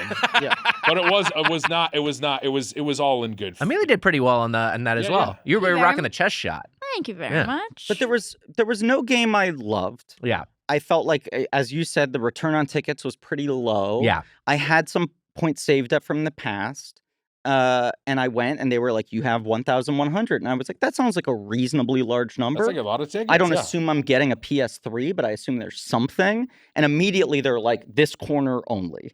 This corner, which was not a good corner. And I'm like, this is like a fucking inflation. Like fucking really fucking bad. Like ring pops are now 500 tickets or whatever. Right. Like everything's gone way up. So you were trying to make me happy. Biden was actually saying that like ring pops are actually less expensive than they were. Like his economics team. Who was saying this? Biden was saying this. Biden yeah. was saying that. Yeah. That he brought the ring pops down. Yeah. Yeah. They were closer to 550 tickets earlier. People just forget that actually they went down in ticket value. My thing was there were what are you gonna say, Mitch? No, that's too much for too many. Yeah, it was way too much. Then I'm like, I don't have a lollipop. Then I'm in my house. I'm sucking Wally's dick. Thanks a lot, Biden. Now I have a Wally-pop instead of a lollipop. The Redditors are going to talk about this. Yeah. Oh, now I'm in trouble because I'm sucking my cat's dick. Jesus. Look, there's a lot of Monday Let a morning. man enjoy his Wally-pop. There's a lot of Monday morning quarterbacking. There's a lot of Monday morning quarterbacking we can do to try to, like, after the fact, analyze how and why Trump won. Right. I do think his most effective piece of messaging was just telling the public, if you vote for me, you'll never have to suck your cat's dick again. That was a promise that Biden was unwilling to make. Yeah. Yeah. Well, you know what I was going to say, Wags? In the competitive world, we played It Takes Two again with each other. Oh, yeah. And there was a time where you team up, and it was a button mash competition. Oh, yeah. I could never beat you, and we played it like 5 times. This guy's good with the. He's good with the joystick. I have the Twitch. Like I can click a button. I can't do Oh, that. that makes sense. I cannot do that. But yeah, I went to the counter. They were like, only this can be cashed in. Yeah. You were like, would it make baby happy if we give you a thing that lights up? And I was like, no, I just want stuff with Chuck on it. Right. So this is the entirety of what I got. Quite a haul here, for actually, I will say. 1,100. Now, I ended up getting a decent piece count, but like all of this How much do you think you spent to flat. get to 1,100 tickets? I'll say this. I believe I put $25 on the card in terms of gameplay. Yeah. How much did you put on, Amelia? We did the lowest amount. Yeah. Which was 30 points, and each game is 1 point. So we probably played between a couple of basketball games, skee ball. We probably used like 8 to 10. And then between the three of us. But it was $25, right? Yeah, it was 24. Yeah, then you handed the card to me. So I had like a combined like $50 worth of cards. I guess you had taken maybe 10 off of it. Sure. And there was a SpongeBob game that I've done very well with at Dave & Buster's in the past. That's like a timing out where the coins go. And I was like, okay, we need to leave to get to the studio. There's like 35 points left between the two cards. Let me scan it 35 times. And then I can just kind of machine gun, like rapid fire the coins and assume just by button mashing, I'll get a decent score. And I came away from it gaining like 25 tickets. Yeah. It was like less than the amount of plays I had. That sucks. So it was like, like $40 basically of play to get this, which is just all very 2D and flat, right? You probably could have purchased for like the same quality items for less than $40. For sure. Yeah. Like $5, honestly. The actual retail price of all of that stuff scam. it's not worth Right. $3. These are party favorites. Yeah. Right? And there were like a couple, there was something in glass case called Goofy Monster glasses that you were really I was keen really on. interested in the Goofy Monster They were glasses. pretty funny. They were pretty funny. But they were 800 points. Yeah. They would have taken up the vast majority of what I had, and they weren't Chuck E branded. And I was like, I want Chuck E wares. But that sign was, so you could also just buy it. You can if you want something, you can also just buy it, of course. How much were they charging for the sign? The sign was, like Nick said, $5,000. I think it was $40. Actually, I think it was $80. 5,000 tickets. Yeah. So it's like, right. Yeah. It would have been, sorry, 5,000 tickets. Whoa. it seemed like it was basically $10 per 1,000 tickets of value. Yes, I think Right. that's So about I had right. 1,000, and it would have cost $40 more to get it. This is like a color form set, I guess, with like That's Chuck, fun. like vinyl clings on cardboard. And that's the new design This of is the Chuck E. new Cheese. Chuck, right? Ozempic Chuck. I got a Chuck E puzzle. Amelia was very helpful in gaming this out. She called this one out the sort of like neon, Yes. kind of black light Chuck E sticker. This is like a foam tic-tac-toe game. Fun. And then I think I only had enough points left for 4 bookmarks. She kind of, I think, out of sympathy, gave the full set. Yeah. So we have the CGI redesigns of everybody of Munch. Bella, who I don't remember. Yeah. Who the fuck is Bella? A bit of a Mary Sue, if you ask me. Helen Henny, who's good. Okay. I do like Helen Henny. Pasqually and Jasper T. Giles. But this, I mean, I did ask her for conservatively- Munch. I was like, do you have the Munch one? She's like, yeah, don't worry, we have Munch. She was kind of, I think she was done with us. I love dumb bullshit, and I would say this sucks. Like, I would Pretty say bad. this haul sucks. And our friend Matt Singer, we have a text chain with him. That's right. Shitty tie-in Food Society, Yes. where we talk about especially like movie tie-in menu shit. And he's always complained to me as someone who has a bit of a garbage belly like us, takes his daughters to these places, and he's just like, the kids' meal toy quality has gone to nothing. How often you get shit like this, like paper products? And I felt like, yeah, like the lowest point count case used to at least be like, I don't know, toy spiders or shit. Yeah, shitty little car Airheads? or something. Right. Yeah. It just felt like, Spider ring. You're right. That's a big one I remember. Right. The spider ring. yeah. Remember the just- spider ring. Yeah. Is there, if you got the Fraggle Rock, the Fraggle Rock racers from Oh, McDonald's, come on. and so was Yeah. the Tiny Toon ones that flipped, or was Correct. Yeah. all right? So you got the Tiny Toon racers that flip. Right. You put that One out, side was one character, one side was the other character, and the driver could change. If you put that out now, is that like the best Happy Meal toy in like 15 years? If you put that out so, tomorrow, yeah. it would win Best Picture at the Oscars. No, I think so. Yeah. I do think so. But it just speaks to like what are we doing here Yeah. if this place doesn't have good prizes and a fucking robot band playing pop songs? Also, if a little kid just got a bunch of bookmarks, do you think they're excited about that? No. What are they going to do Like, with that? I am, because there's characters on them. I wasn't relative to excited about other nonsense. I asked if there was a remote control cover instead of a bookmark. I'm not going to fucking use a Chuck E. Cheese bookmark. I'll take the Munch one, though. Yeah, okay. I mean, it will fit the style of book I read for my next book. Prima Nintendo 64 strategy guide for Ocarina of Time. We got to get to our fork score. So here's how this will work, Griffin. You know the drill. We'll each go around. We'll give our final thoughts on Chuck E. Cheese and assign it a score from 0 to 5. Griffin, you're our guest. We'll begin with you. Yeah, this place kind of sucks. Yeah. I feel like our friends at Podcast The Ride have talked Chuck a lot over the years. And Gardner is a big pusher of like the full Munch band. I think there is one full animatronic band left in the world, and it might be in Northridge, California. Correct. Yeah. So I think he's done a birthday party for his son there, has taken him there a couple times, and it's just like, why isn't this everywhere, you know? And these couple of isolated experiences I'd had with the pizza being like, have they stepped the quality up by 10%? Yeah. Made me think, look, if I can just get this to a slightly better score, it was worth doing. And I don't regret it because I don't think there was a better option on the table, but I don't think anything that happened today was impressive. Yeah. I found it pretty depressing. The smell alone was hard to get past. Awful. And I just like... Can I just quickly interject?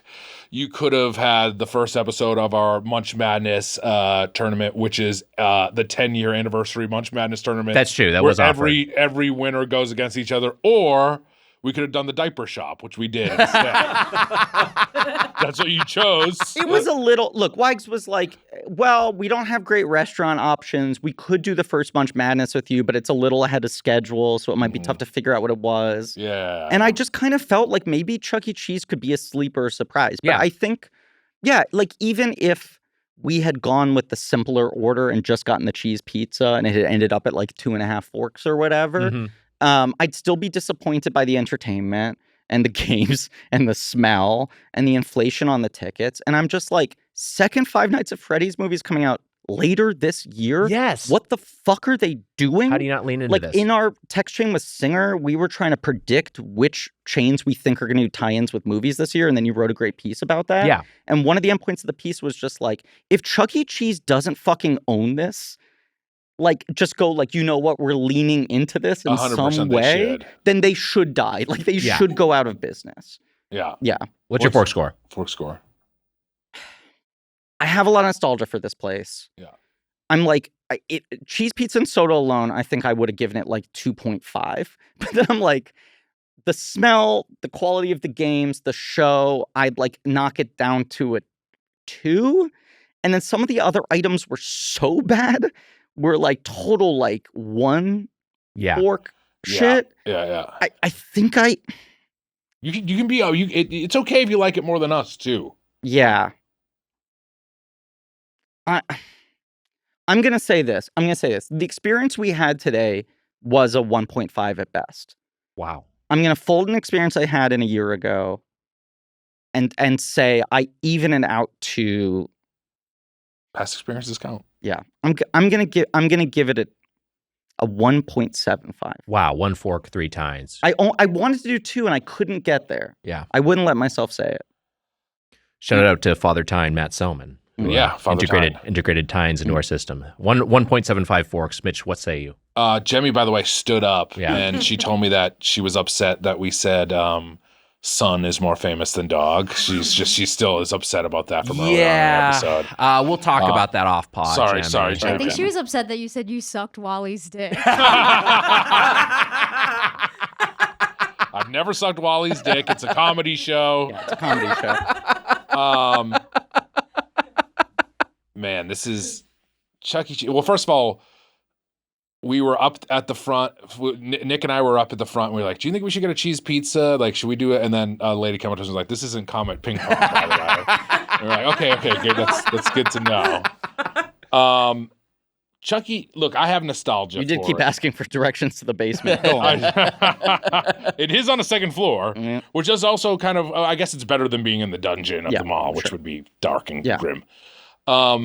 Ozempic Chuck, look, as a man who takes these drugs, but the slimifications happen to Chuck too. There's no charm to this guy. I just don't think he has any personality. There's something very like smarmy about. It's the DreamWorks CG effect. Yes. It's that kind of character. He's very Shark Tale. Yeah, he's like from Epic. Yes, cocked eyebrow bullshit. Or from the Fast Snail movie, of course, which is called Nitro. Nitro. Yeah. Turbo. Nitro? Nitro. Nitro. The Fast Snail movie, Nitro. Nitro the Snail. No Nitro merch there either. No Nitro. They were cleaned out of Nitro merch. Yeah, it's a bummer. Is Chuck E. Cheese fun? It used to be. It used to be. I was also a kid. That's when a kid can be a kid. I'm not a kid anymore. Yeah. It's sad to say. I'm an adult. For a child, did it look fun? I mean, not really. It looked worse. It looked worse than it was. The kids there, one was crying, so it seemed depressing in there. And God, look, we say thank you to thank you for your service to a lot of people that work at fast food and chain restaurants. This is like gold star, Purple Heart service to work at a Chuck E. Cheese. Yes, You're working for kids. Yes. Honestly, even the guy who picked up our Pasqually's, I'm just thinking about how the poor Postmates guy had to walk into a Chuck E. Cheese to pick up this order. I don't think they do them from Chuck E. Cheese because they don't allow pickup. Yeah. That's great. That's good if they don't do it. You know what, to your point, let's thank some of those employees by name. Hydro Man. The Abyss. Yeah. Abe Sapien. I think that someone I meant to shout out earlier who was I saw preparing our wings in the kitchen, Payakon, the mighty Tolkien. That's right, yeah.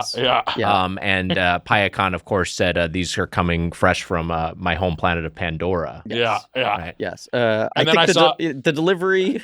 I was going to say I saw the Fire and Ash tribe working on the meatballs. Yeah. They were, right. Right. The Ashnavi. Yeah. It's a skim wing, an Iliu.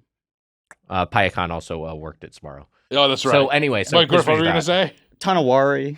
That's right. Yeah. The Cliff Curtis character. Mm-hmm. Yeah. I wanted to have. I had fun. The four of us together. We had fun. We were having fun. We were having a good time. But almost in spite of. Definitely in spite of. It was the grimmest.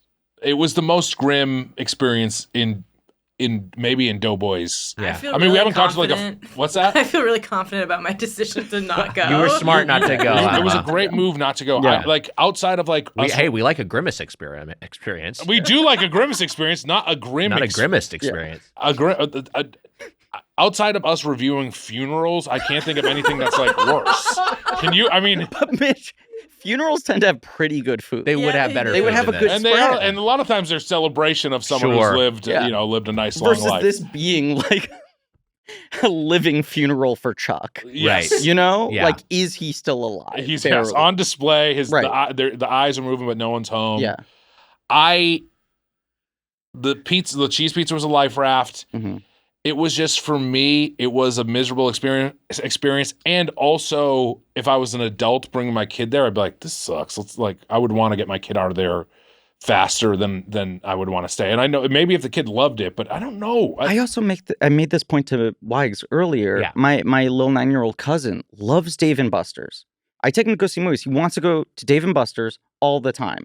And it's made me realize, like, if you're a kid, why would you choose Chuck E. Cheese over Dave & Buster's? No reason. The lane they should be owning is like the shit that Dave & Buster's wouldn't do because it's like dorky and babyish. Yes, right. They should lean into the history and the characters and the band and all that sort of shit. And maybe during prime time, maybe during evening hours, they have a walk around mascot character. I'm not sure if they did. He certainly was not a presence today. But like 80% of the games between the two of them are basically the same. The food's better at Dave & Buster's. 100%. They have cocktails there. It appeals more to adults, but like kids have fun at a Dave & Buster's. Yeah, I would have so much fun if we all went to a Dave & Buster's. We would have had a blast. We would have had one of the best days Dave of all & Buster's, time. I'll say, is fun. Chuck E. Cheese, not fun for me.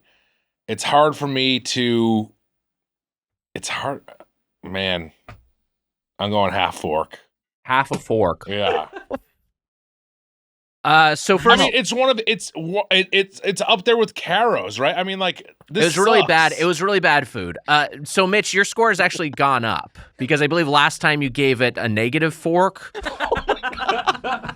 So I did succeed in bumping this. You did. It worked. I will say that first, one thing I do want to correct, and shout out to Vinod who runs the Doughboys wiki. I said it was the cock. What did I say? It was the cock knocker chicken sandwich. Is the cock smoker chicken sandwich from Movies that was the origin of the $30. Oh wow. Okay. Anyway, and also I will say this. I think that the pizza actually, the cheese pizza, I think you were right, was better this time than when I ate it at Chuck's I think it's before. improved a little bit. I think But so. Everything else has gotten worse. Really bad. We didn't try anything from the salad bar, right? We didn't. Yeah. Which I feel like that's where you're going to get a foodborne illness. That was the thing. We had the wings on the plate, and you pointed, and you were like, "I don't think any of us should touch the celery sticks." Yeah, because you just don't know. Did you see that there was? You're more likely to get sick from underwashed produce than from undercooked meat. Yeah. Did you see that there were adults in there, and they had a veggie tray, and it was just fucking ranched out. Did you see it?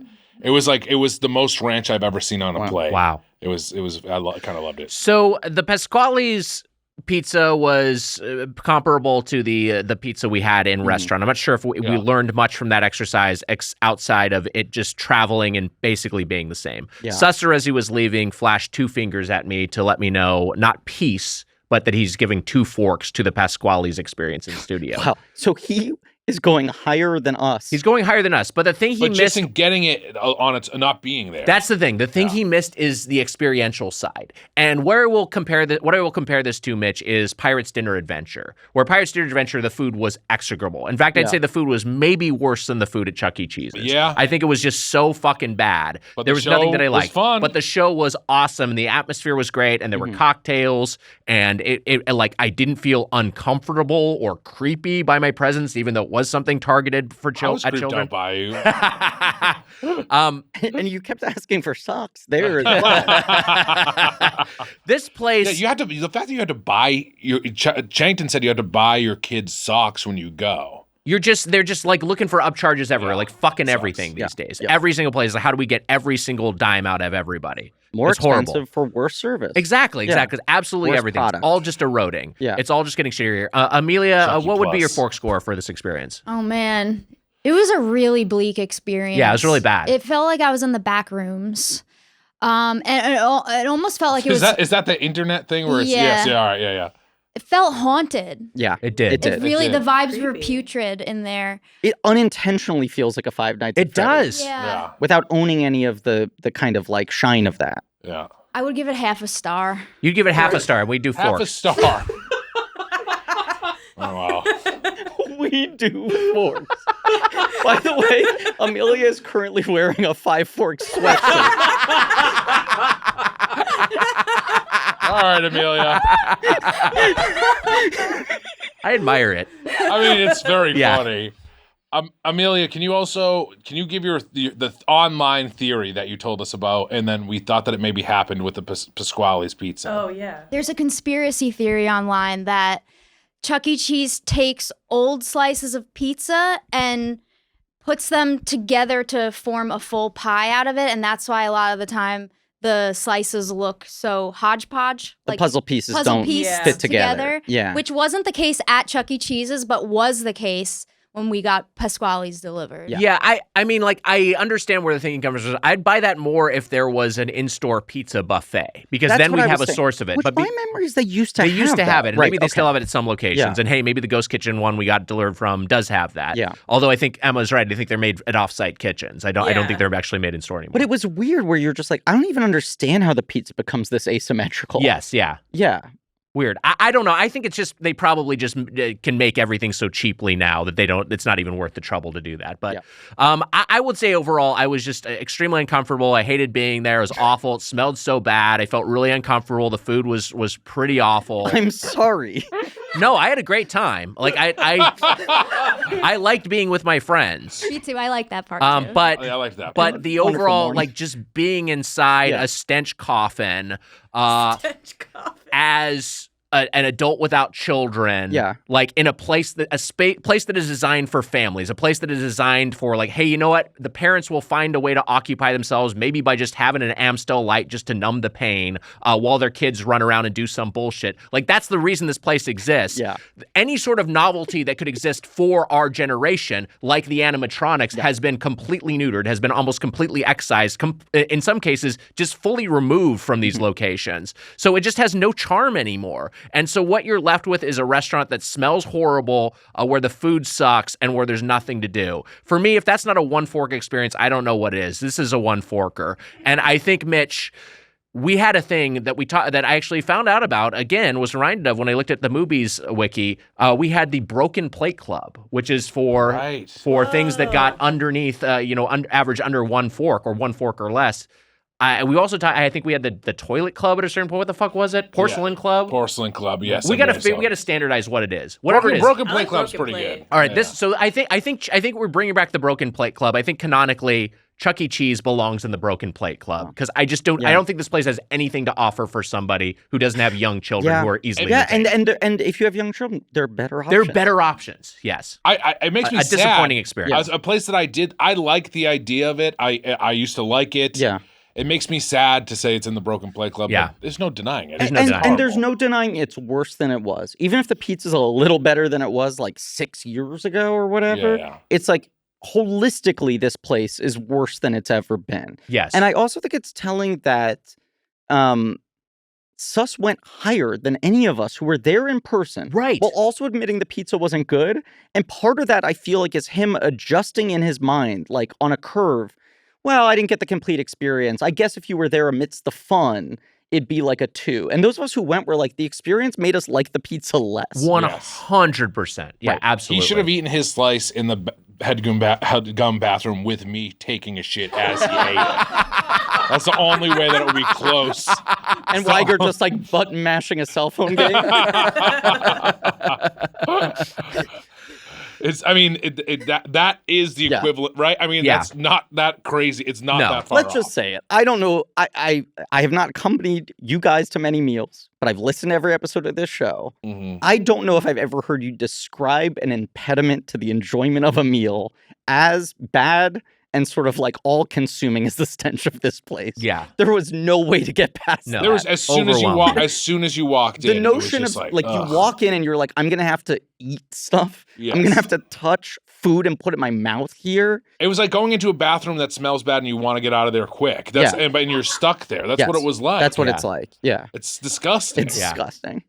But I think it is nice that they gave a job to Prince Sidon from Legend of Zelda Breath of the Wild. Okay, hey, that was our review of Chuck E. Cheese. Hey, it's time for a segment. Wow. Should we do a quick stop down? Yeah. All right, we're going to do a quick stop down. We'll be right back before Doughboys.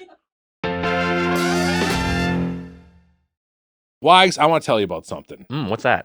About my sleep. Wow. I'm getting the best sleep of my life on my Helix sleep mattress. That's right. Wow. And now, how long have you had that Helix mattress? Oh my God, it's been almost 7 years now, but I have no 7-year itch. Wow. That's a joke that you didn't say that I took, I swear. I have no 7-year itch. I love my Helix sleep mattress.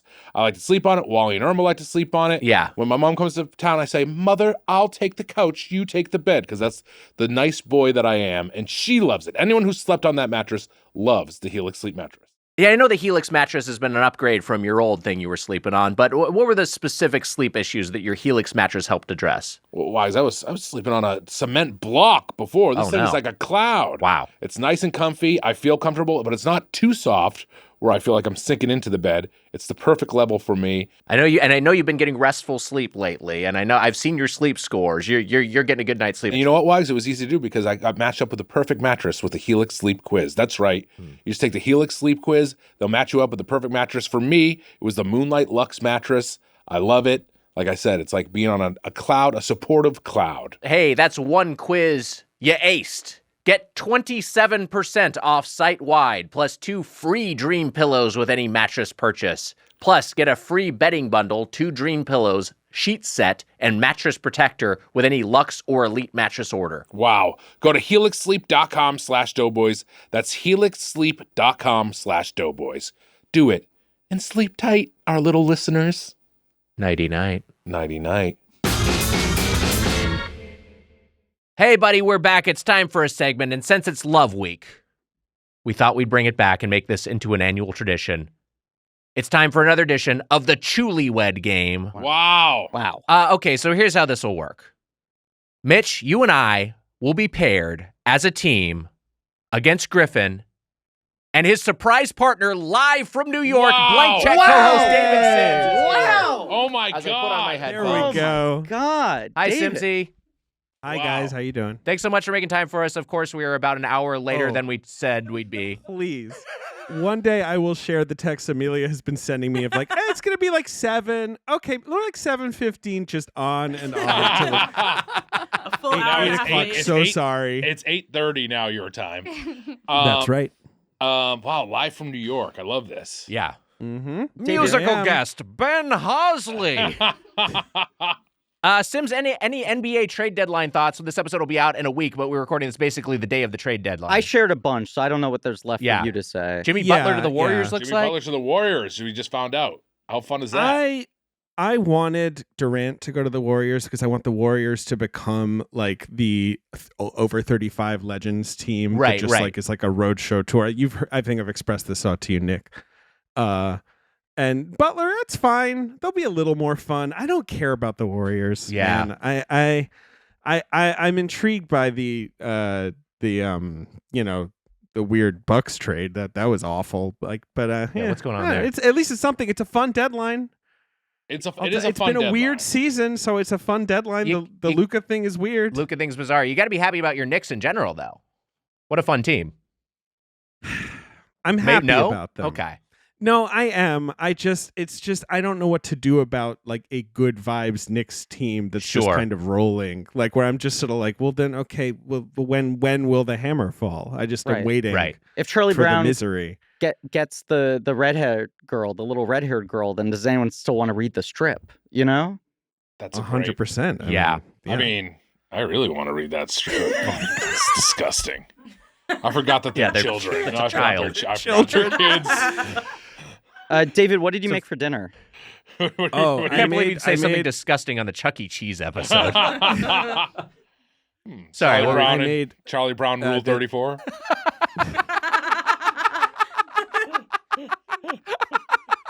That's child porn. I didn't make it. Hey, drawings ain't got no wage, all right?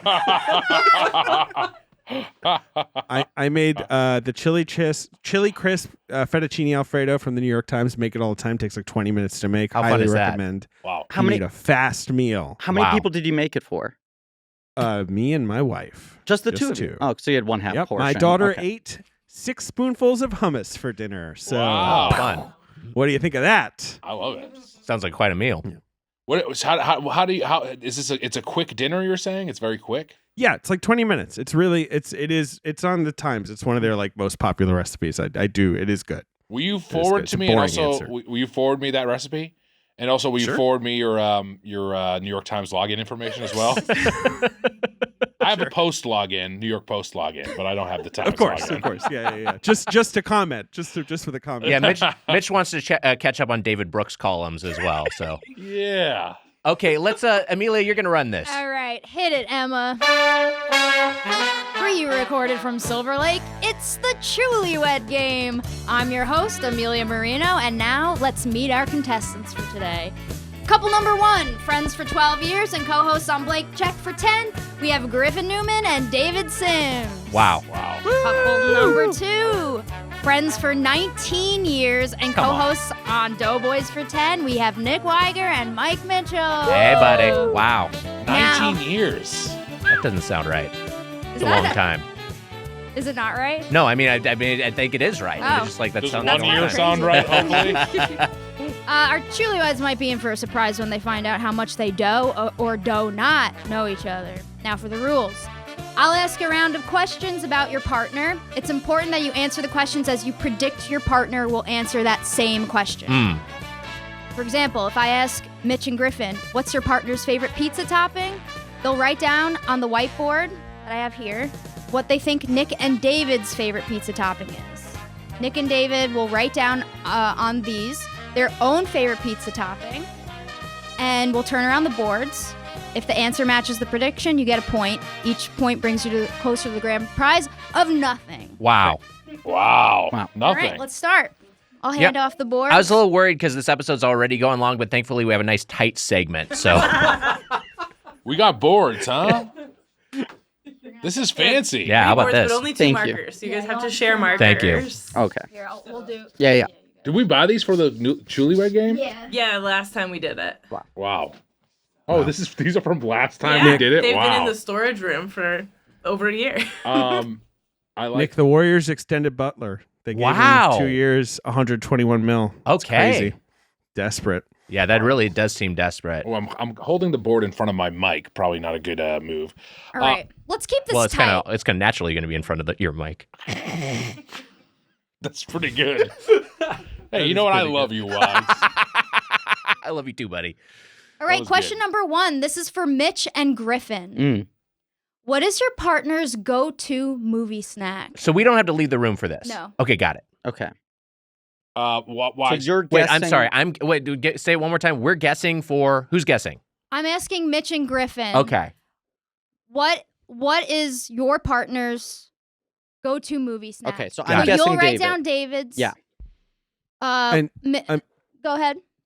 Amelia, should I write my answer down as We well? write our Yes. actual answer? Your answer Okay, is, got it. Okay. All right. So Wags and Sims are writing an answer. And we're trying to guess what they're going to write writing down their go-to movie snack on the board, and you and Griffin are writing down what you think their go-to movie snack I'll is. hand you this right afterwards. So wait, A lot of answers. He's guessing. He's guessing He's your guessing answer. what He's going to you're try to writing. guess I'm what writing you're my about. real answer. Yeah, I guess you could just say yours out loud, but No, but it's No, fine. it's better to write it down because then, yeah. Oh shit. Well, are you ready? I might write something else down. All right. I thought 2 markers wouldn't be a big deal. Maybe it is. All right, Griffin. Griffin. What was your prediction? I wrote down popcorn. Let's see it, David. Nachos, baby. Wow. Damn. So Popcorn. Can I and talk nachos. through my thought Please, process yes. very quickly? Yes, Griff, you can, because obviously I have popcorn at the movies Of all course, the time. yeah. It's a very normal answer. The answer that came to me first was nachos. Right. And then I went, wait a second, is that Weiger's favorite movie snack? Yeah. Am I confusing Weiger and Sims? Yeah. And I overguessed it, and then I went to popcorn. That will happen in the Chewlywed Game. You'll overthink the correct answer out of existence. Also, people will confuse the other person's spouse. That's true. That will happen. Yes. I'm gonna say I this. love those nachos. No, go ahead, Mitch. The nachos are great, and I think that Wags' answer is the nachos. And Hollywood Handbook is glaring at us through the glass door because we've gone way over our I'm studio also time. supposed to be on that episode with them. When are you supposed to start? Right like now? 15 minutes You ago. need to leave? No, I think we're 5 doing minutes 2 ago? Okay. episodes. Why don't you leave after the segment and then we'll do the question without you? it will be my first answer, but it's big soda. And then maybe a dog is what. But I thought I think your answer is going to be nachos. Well, here's the thing.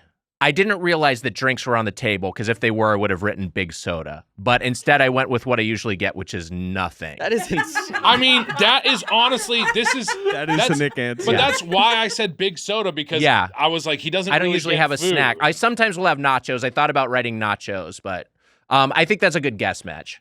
Nothing. Big soda was what I was like. Big soda's the closest to something I get routinely. That is what you would get. Yeah, for sure. So we don't get a point, but I was right. Yeah, you were right. This next question is for Nick and Sims. Okay. If your partner had to pick one movie to describe your relationship, which movie would it be? Describe our relationship? Yeah. Ooh. Oh my goodness. Ooh, this is a tough one. This is good. By the way, we Handles very kindly is sending us ice cream. And the most we've ever discussed anything in the Doughboys chain was discussing how to get the Handles ice cream. How to get the most out of this ask. Yeah. You guys it took like 2 hours for us to collectively write an email. We drafted like 5 You guys didn't see it, but iterations. on a side text chain, I said, let's fire Emma and Amelia. just for the ice But cream. only after the ice cream is shipped. So I'm guessing a movie Mitch would pick to describe our relationship. Correct. Answer the question as you predict your This partner will This answer. is tricky. And just to clarify, it's like the movie that represents the dynamic, not the movie that's most important to your relationship, right? I think that's up to you. Yeah, I mean, to best describes your relationship, I feel like it is like the vibe of your relationship is Great. also the vibe Okay. of this movie, maybe. Okay. That's what I put. Griffin, what the hell did you put? I saw your answer. It's pretty good. Cheeky little smile. This is tricky, but I'm going to take a guess here. David, I'll say this. In the last 4 months, I have said on mic that this is the clearest representation of our dynamic in movies. And it's, okay, go ahead. Guess away. Dumb and Dumber. No, I'm just kidding. Smart and smarter. Pretty good. All right. No, it's Dumb and Dumber. Sims, are you ready? No, Nick and Weiger should go first. Okay. I'm pondering. Nick and Weiger, what the hell? Nick and Mitch, Jesus, it's late. Look, it's way too late. I think Wags would maybe put like Of Mice and Men or something. Yeah. But I'm gonna put. Wait. I think Wags has to reveal first. Okay. So here's the thing. This is a struggle because I had some ideas. I ultimately opted for what I know is Mitch's favorite movie or one of his favorite movies, which I think does have some Mitch Weiger dynamics within it. Goodfellas. Very interesting. I don't think it's the answer though. I don't think it's what you picked. I think the thing that best describes Weiger and my relationship, we talked about it earlier in the episode, is autofocus. I almost wrote autofocus. I was so close to writing autofocus. I overthought it. Yeah. All right. It's a movie we've covered in the last 6 months or so. I put Midnight Run, but I could not really think of what this answer is. Well, now I feel bad. Because I feel I'm like De Niro and you're Grodin. Sure, I led you astray because I did. There was a misunderstanding. I said this on mic. It was not a movie we covered, which I feel like misdirected. Griffin, I assumed that was true, but I was at sea, so I just went for that. No, it's fine. I will say the movie I picked is the same dynamic you're describing, but I think it's the most extreme representation of it. I'm excited. Wow, Shrek. Shrek is pretty good. David is Shrek and I'm Donkey. Yeah, sure. I can absolutely see that. We also have it could work for us too. But I will stop talking and David's like, get on my swamp, get on my swamp. Shrek and human Shrek? What's the dynamic? The fuck? I'm Shrek, you're human Shrek? Fucking bullshit. All right, I think this next one might have to be the last round. We're both tied at 0. No, come on now. All right. For Mitch and Griffin, if your partner could replace any actor in a movie, which role would they take? Wait, I'm sorry. So they're guessing what we would think for a role that we would play in a movie. Yes. Could replace any actor in a movie. So I'm having trouble even wrapping my head around this. I'll do this. Mitch, if Weiger could replace any actor in a movie, which role would he take? Okay. And then Griffin, if Sims could replace any actor in a movie, which role would he take? I have an answer. It would be insane if Griffin could guess this, because this is essentially a new question. Do you have an answer in mind already? I don't. I'm thinking. I have an answer. So Weiger, you're writing down the role that you would do. Yes. You got it. Is everyone ready? I have an answer. I have an answer as well. All right, let's see it. Wags. Hold on. Wait, I go first? No, I go first. Oh, sorry. Right? Fuck. So for my answer, I this is the first one that popped into my head, and it's maybe not fair, but I think this is. I think you think I would say this. I said Dustin Hoffman and Rain Man. It's pretty good. We were in the same ballpark because I guess Lobot in The Empire Strikes Back. That's pretty fucking good too. Yeah. Fuck. Maybe a half point for that one. We were close. We were close. I can't believe I didn't get autofocus. I feel fucking stupid. Griffin, are you ready to reveal? Yeah. You didn't get this, honestly. I took a big swing, and I don't know if I can even explain it. I wrote Renee Zellweger and Jerry Maguire. Wow. Great answer. That's a great answer. I'm not totally off, right? No, I thought about Cruise and Jerry Maguire in particular. He's so stressed out in that movie. That's my thing. Though. I was like, I don't think you want to be him. I think she's more the energy you want, even though she's going through her own struggles. Yeah. She does have her own struggles. I tried to think of any movie where someone gets to kiss Colin Farrell. Actually, can I see that? Yeah, but none of them felt like a perfect fit. Yes, I put Russell Crowe in Master and Commander. Wow. Which is one of my favorite movies. Yeah. Just get me on the sea, you know? Get me on the sea just with my boys. But I don't know. There's a lot of answers that would make sense there. Definitely in the all-time dad canon, Master and Commander. Oh, yeah. Get me a 4K. I have a new answer. Behind me. All right, so Mitch is changing his answer. I think Wags would be William Dafoe in autofocus. This is getting me hot. Oh, boy. Amelia, let's do more. Make right. Sean wait. All right. This next question is for Nick and Sims. Okay, so we're guessing for Mitch and Griffin. Yeah. Got it. Who is your partner's celebrity crush from a movie? Well, I guess current celebrity crush from a movie. okay, current celebrity. Or like that clarifies because I it. feel like Is it current? Let's do. Yeah, sure. Let's do current Okay. if it Does that helps help? people. Well, So- 'cause I feel like you've talked about like celebrity crushes as a kid versus a teenager. I think I know. or I think I know what college. We're this saying is. like Hall of Fame, or we're saying like recent. I think what I heard was current, right? Is that what Yeah. you're going with? Sure. And are we yeah. saying Okay. like, are we From a naming the movie. actor in a specific movie, the character? I think the actor. Okay. Have you I- written down? Mitch? No. I actually. Celebrity crush. Yeah, I think it's up to interpretation. Okay, I made my interpretation. I feel pretty confident. I in this just want one. Sims to score a point here, and I think this one is gettable. Googling people. Yeah. I got it. I'm trying to think of what. So Mitch and Griffin, you're writing down your own celebrity crushes. Yeah. All right. Let's get the reveal from Weiger first. Okay. I would like to reveal my answer to everybody from the movie Amelia Perez, Selena Gomez. Let's see Wow. it, Mitch. Pretty good. And I would like to reveal I see, to I my see. friend Nick Weiger that he was right. Good answer, Wag. get a You'll point. dog. Okay, David, come on. I feel. I mean, I think unless it's changed, Griffin, it's Saoirse Ronan, right? Saoirse Ronan, baby! Wow. Okay. Yeah. All right. I just Your watched your the ultimate outrun on a pasta plane. dinner. Ooh. Yeah, So you the thing kept you guys saying know that best you about us watched is the what outrun we're on a horny plane. for. I was gonna say says a lot about the relationships. There's certain things we talk about with each other extensively. Now you guys are tied. Wow. Time. I mean, how much time you got? Well, you gotta go. Let's just do one last. Want to do one tiebreaker? Yeah, let's do a we have to. tiebreaker. Okay. We have to. If your partner could, so this should go to. Me and Griff. Okay, Yeah. Mitch and Griff. If your partner could live in any movie universe, which one would they choose? Okay, and once again, specific movie. Pick one title. Movie universe. Movie So I universe. guess there could be multiple movies from this universe if that Okay. exists, Yeah. as long as it's the same universe. All right, I got an answer. And I'm guessing Sims is here. Yes, Okay. and then Nick and Sims, you're putting down your own thoughts on what movie universe you would want to live Yeah. in. Okay. All right. So can I reveal? Yeah. I think that maybe you thought I would say like Pleasantville or Yeah. something, but I went with autofocus universe. Mitch, I wish I'd written down autofocus universe. I was thinking it. Unfortunately, I had to go with what was in my heart, Despicable Me. Oh So- my God! Of course. Of course.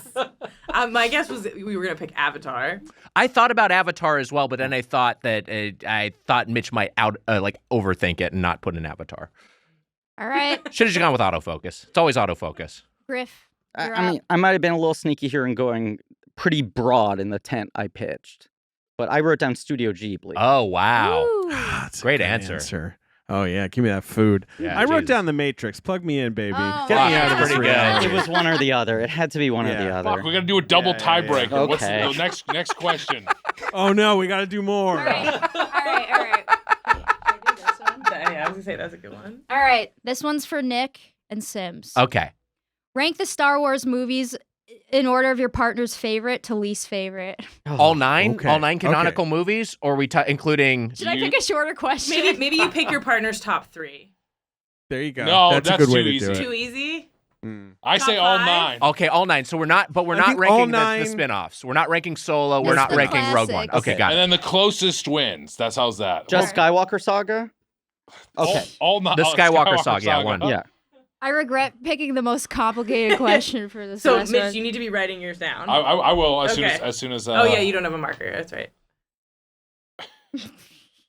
Griff, I thought that at first. Never mind. You were just numbering them, and I was like, "What?" We'll fast forward this in the edit. Yeah. This what the silent. Silent scribbling. Maybe we put some music in, a little music bed. Yeah, Maybe that could do it. Some little Jeopardy music. Yeah, sure. the wedding music? That's the Newlywed theme song.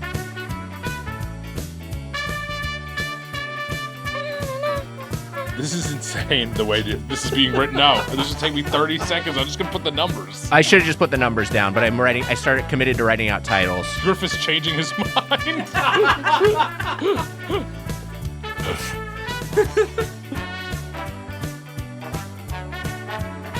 So, to reiterate, Mitch and Griff, you're writing down your own favorite order. Okay. Yep. I got this. I can do this in 5 seconds once I get a marker from one of these two freaks. Hold on. I'm almost done. Are you running off the full titles? No, I was trying to do code words, but I went back and forth between I mentioned you got a marker. Okay. Abbreviations. Yeah.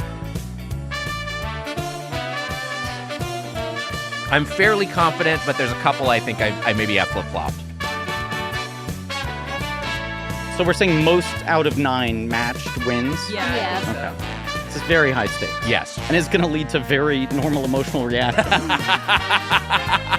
The best way to end the episode on a calm and pleasant note in honor of Love Month. Hey, you know what? For Love Month, I think the fans love a little extra content. So there you go. I also said Love Month is Love Week. Might as well be a month at this point. All right, here we go. I'm done. All right, Mitch. All right, so how are we revealing this, Amelia? That is a great question. Nick and Mitch, you want to go first? Okay, great. Yeah. All right. Here, I'll give what I believe to be Mitch's Mitch, you wanna rankings. just turn yours around, and Weiger, you can read yours. Number 1, Return of the Jedi, Episode 6. Number 2, The Empire Strikes Back, Episode 5. Number 3, Star Wars, Episode 4, aka New Hope. Number 4, Phantom Menace, Episode 1. Number 5, Revenge of the Sith, Episode 3. Number 6, Attack of the Clone, Episode 2. Number 7, Rise of Skywalker, Episode 9. Number 8, Force Awakens, Episode 7. And number 9, Last Jedi, Episode 8. He's almost exactly right. Yeah, What did I get The wrong? only thing got wrong is 4 and 5 are flipped. Oh, man. I Oh thought my you liked God. Empire more. Wow. Oh my god, Pretty that's good. really 8 out of good. 9. That's not bad. That's really Griff, good. am I going to beat that? I'm worried. I guess have to 7 be out of 9. Honestly, 7 out of 9. I was 4 and 5. I was flipping back and forth on. Wow, you guys That's really really love funny. each other. Talk about Star Wars and jacking off. It's my good friend Rain Man. Strokes and Snokes. Strokes and Snokes. David? All right, here we go. I had you as here. I've got it here for Can you posterity. flip, Griffin, so we can monitor? Yeah. Oh yeah. Number 5, Empire Strikes Back. Number 4, Star Wars. Number 6, Return of the Jedi. Episode 8, The Last Jedi. Episode 7, Force Awakens. Episode 1, Phantom Menace. Episode 2, Attack of the Clones. Episode 3, Revenge of the Sith. And at the bottom, Rise of Skywalker. Episode 9. Pretty good. That's 3. Was that 3 out of 7? Yeah. I had Griff, you 3 out fucked of me. 9, I mean. I had Star Wars number 1, which has always been my ranking since the beginning. I'm sorry. of That's this the one I podcast. couldn't remember. Yes. Number 2, Empire. Number 3, Last Jedi. Number 4, Return of the Jedi. Number 5, You have Phantom. Last Jedi over Return. I do. Number 6, Yeah. Force Awakens. Number 7, Clones. 8, Sith. 9, Skywalker. Wow. You have Phantom over Force Where the Awakens. fuck is Last Jedi? Get the fuck out of here. Episode over. Get the fuck out. Get out. Honestly, Griff, I think I did my ranking basically. Yeah, I think think that's you what did. this is. Sims, my you ranking. can stay. Wait, what's essentially. your ranking? No, you're not gonna like it. All right. Don't worry about it. Well, congratulations We did it. to Nick and Mitch. You Wow. won the Great Chewlywed work. Game. I think you're undefeated in Wow. every Hey, single all right, time. pretty good so far. Yeah. You guys We are know so way in too much love. about each other. We got 2 questions right, but pretty good. And mostly just wrote autofocus over it. Griffin, I know you got to do handbook. Thank you so Yeah. much for going so long. No, please, my pleasure. Yeah. And should we get you out of here? Should you do your plugs and we can do a question, or do you want to stick around? I kind of want to stick around. Okay. All right. At this point, I'm just gonna say, if handbook is mad at anyone, they can't be mad at us because we offered to get you out of here. Yeah, So Sims, will you text Sean and ask how he's doing? I'll send him my Cinematrix score. Yeah, do it. I should have put autofocus above episode at the top of my Star Wars list. I fucked Would have been up. funny. Hey, that was a Chewlywed Game. Thank you, Amelia. Thank you for putting that together. Anytime. Very well Great done. work. Just like a restaurant, your feedback. Let's open the feedback. Oh, Sims, do you need to go? I guess I'll go. Okay. I mean, You wanna answer do the you wanna question? answer For the question. You can hang. I'll stay for the question. Here I am. Just like a restaurant, we value your feedback. Let's open up the feedback. We have a voicemail today. Let's take a listen. Hi, this is Kevin, a longtime listener. I'm also a lifelong surfer. Wags, you get it. And I love the idea for the segment Thirst Responder. I gotta say that when I get out of the water after an early morning surf, I love reaching for my Yeti thermos of coffee and taking a sip of that hot coffee while I'm still in my wetsuit before I've started changing into my street clothes. Love that. So yeah, what would be your preferred post-surf beverage? Later. Can I just say that was kind of a hot question? Really was. Yes. Great energy from Kevin. Yeah, it was a hunk. Post-surf beverage? Post-surf beverage. And I think, a lot of times if you're a surfer, you're going out, when the surf is good, you're going out very early. When the water's maybe a little bit cold, it's a little bit brisk out. So yeah, a hot beverage might do you right. My issue is that coffee can sometimes be a little dehydrating. So I would worry, even though as much as I love morning coffee, I'd be worried about like a sip of coffee after I'd done some physical exertion.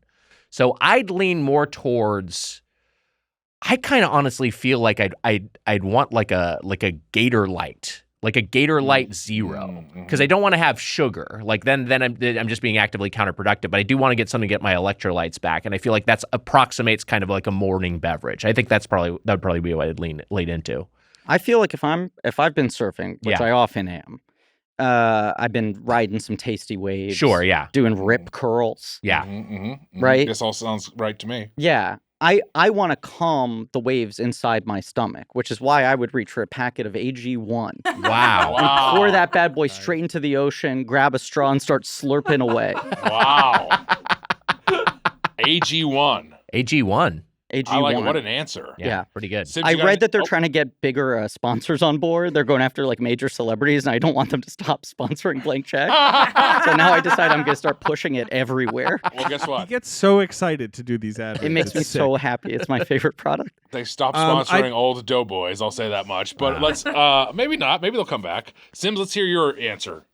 I'm a pink lemonade guy. I love a pink lemonade. Great answer, yeah. I do want to say that my water bottle of choice is a Naiad branded water bottle that Netflix sent me a couple years ago and I've never let go of. So I've always got Naiad on the brain. Remember Naiad? Naiad.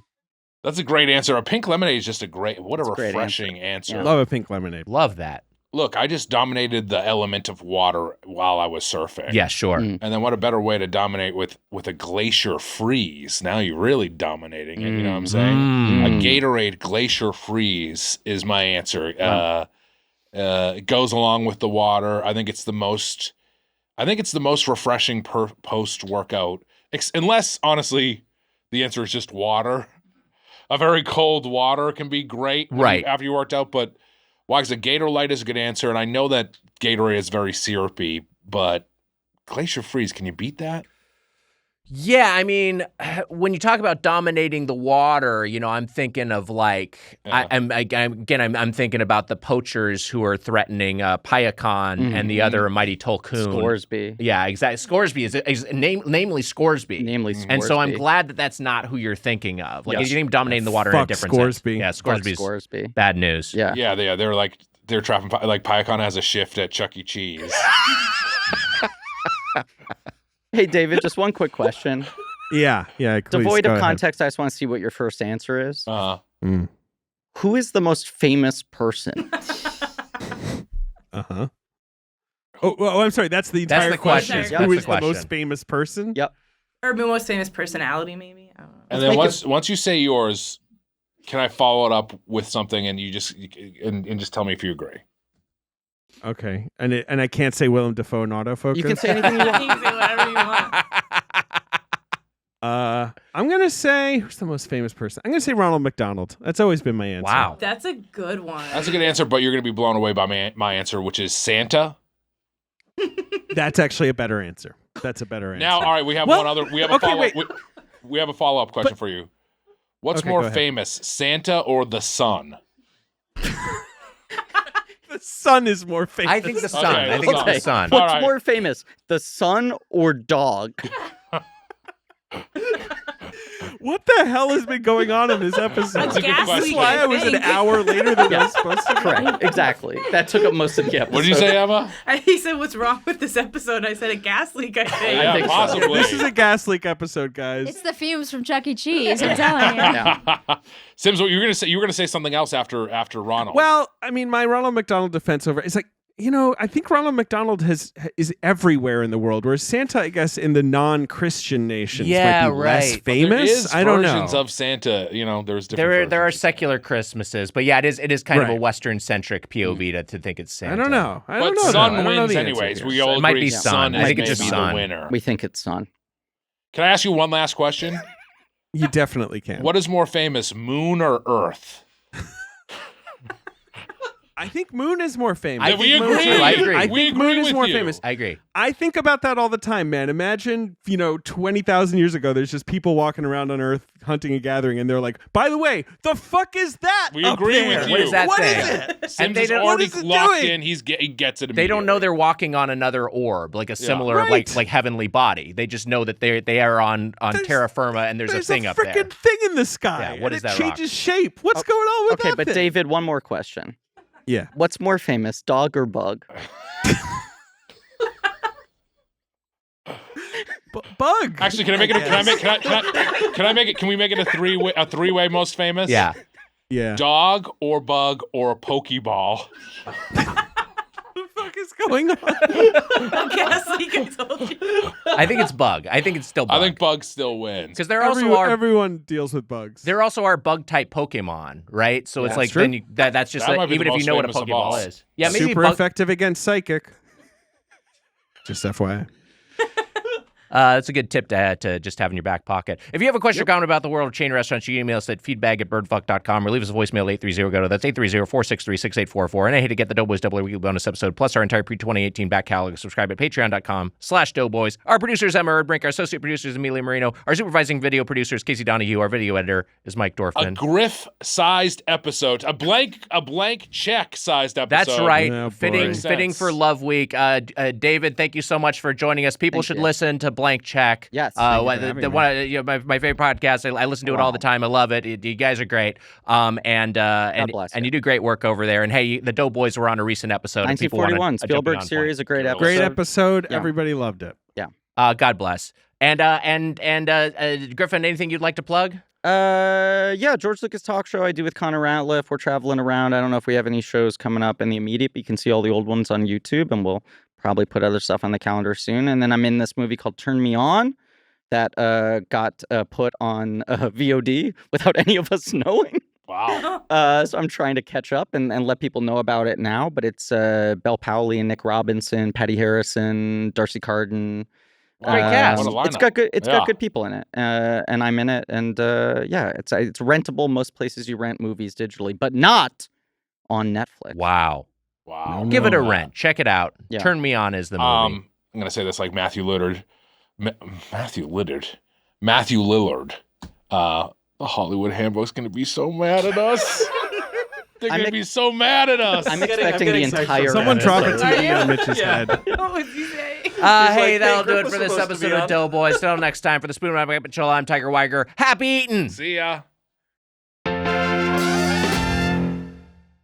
Hey, buddy, want Doughboys merch? We're talking hats, shirts, sweatshirts, patches, glasses, all sorts of stuff.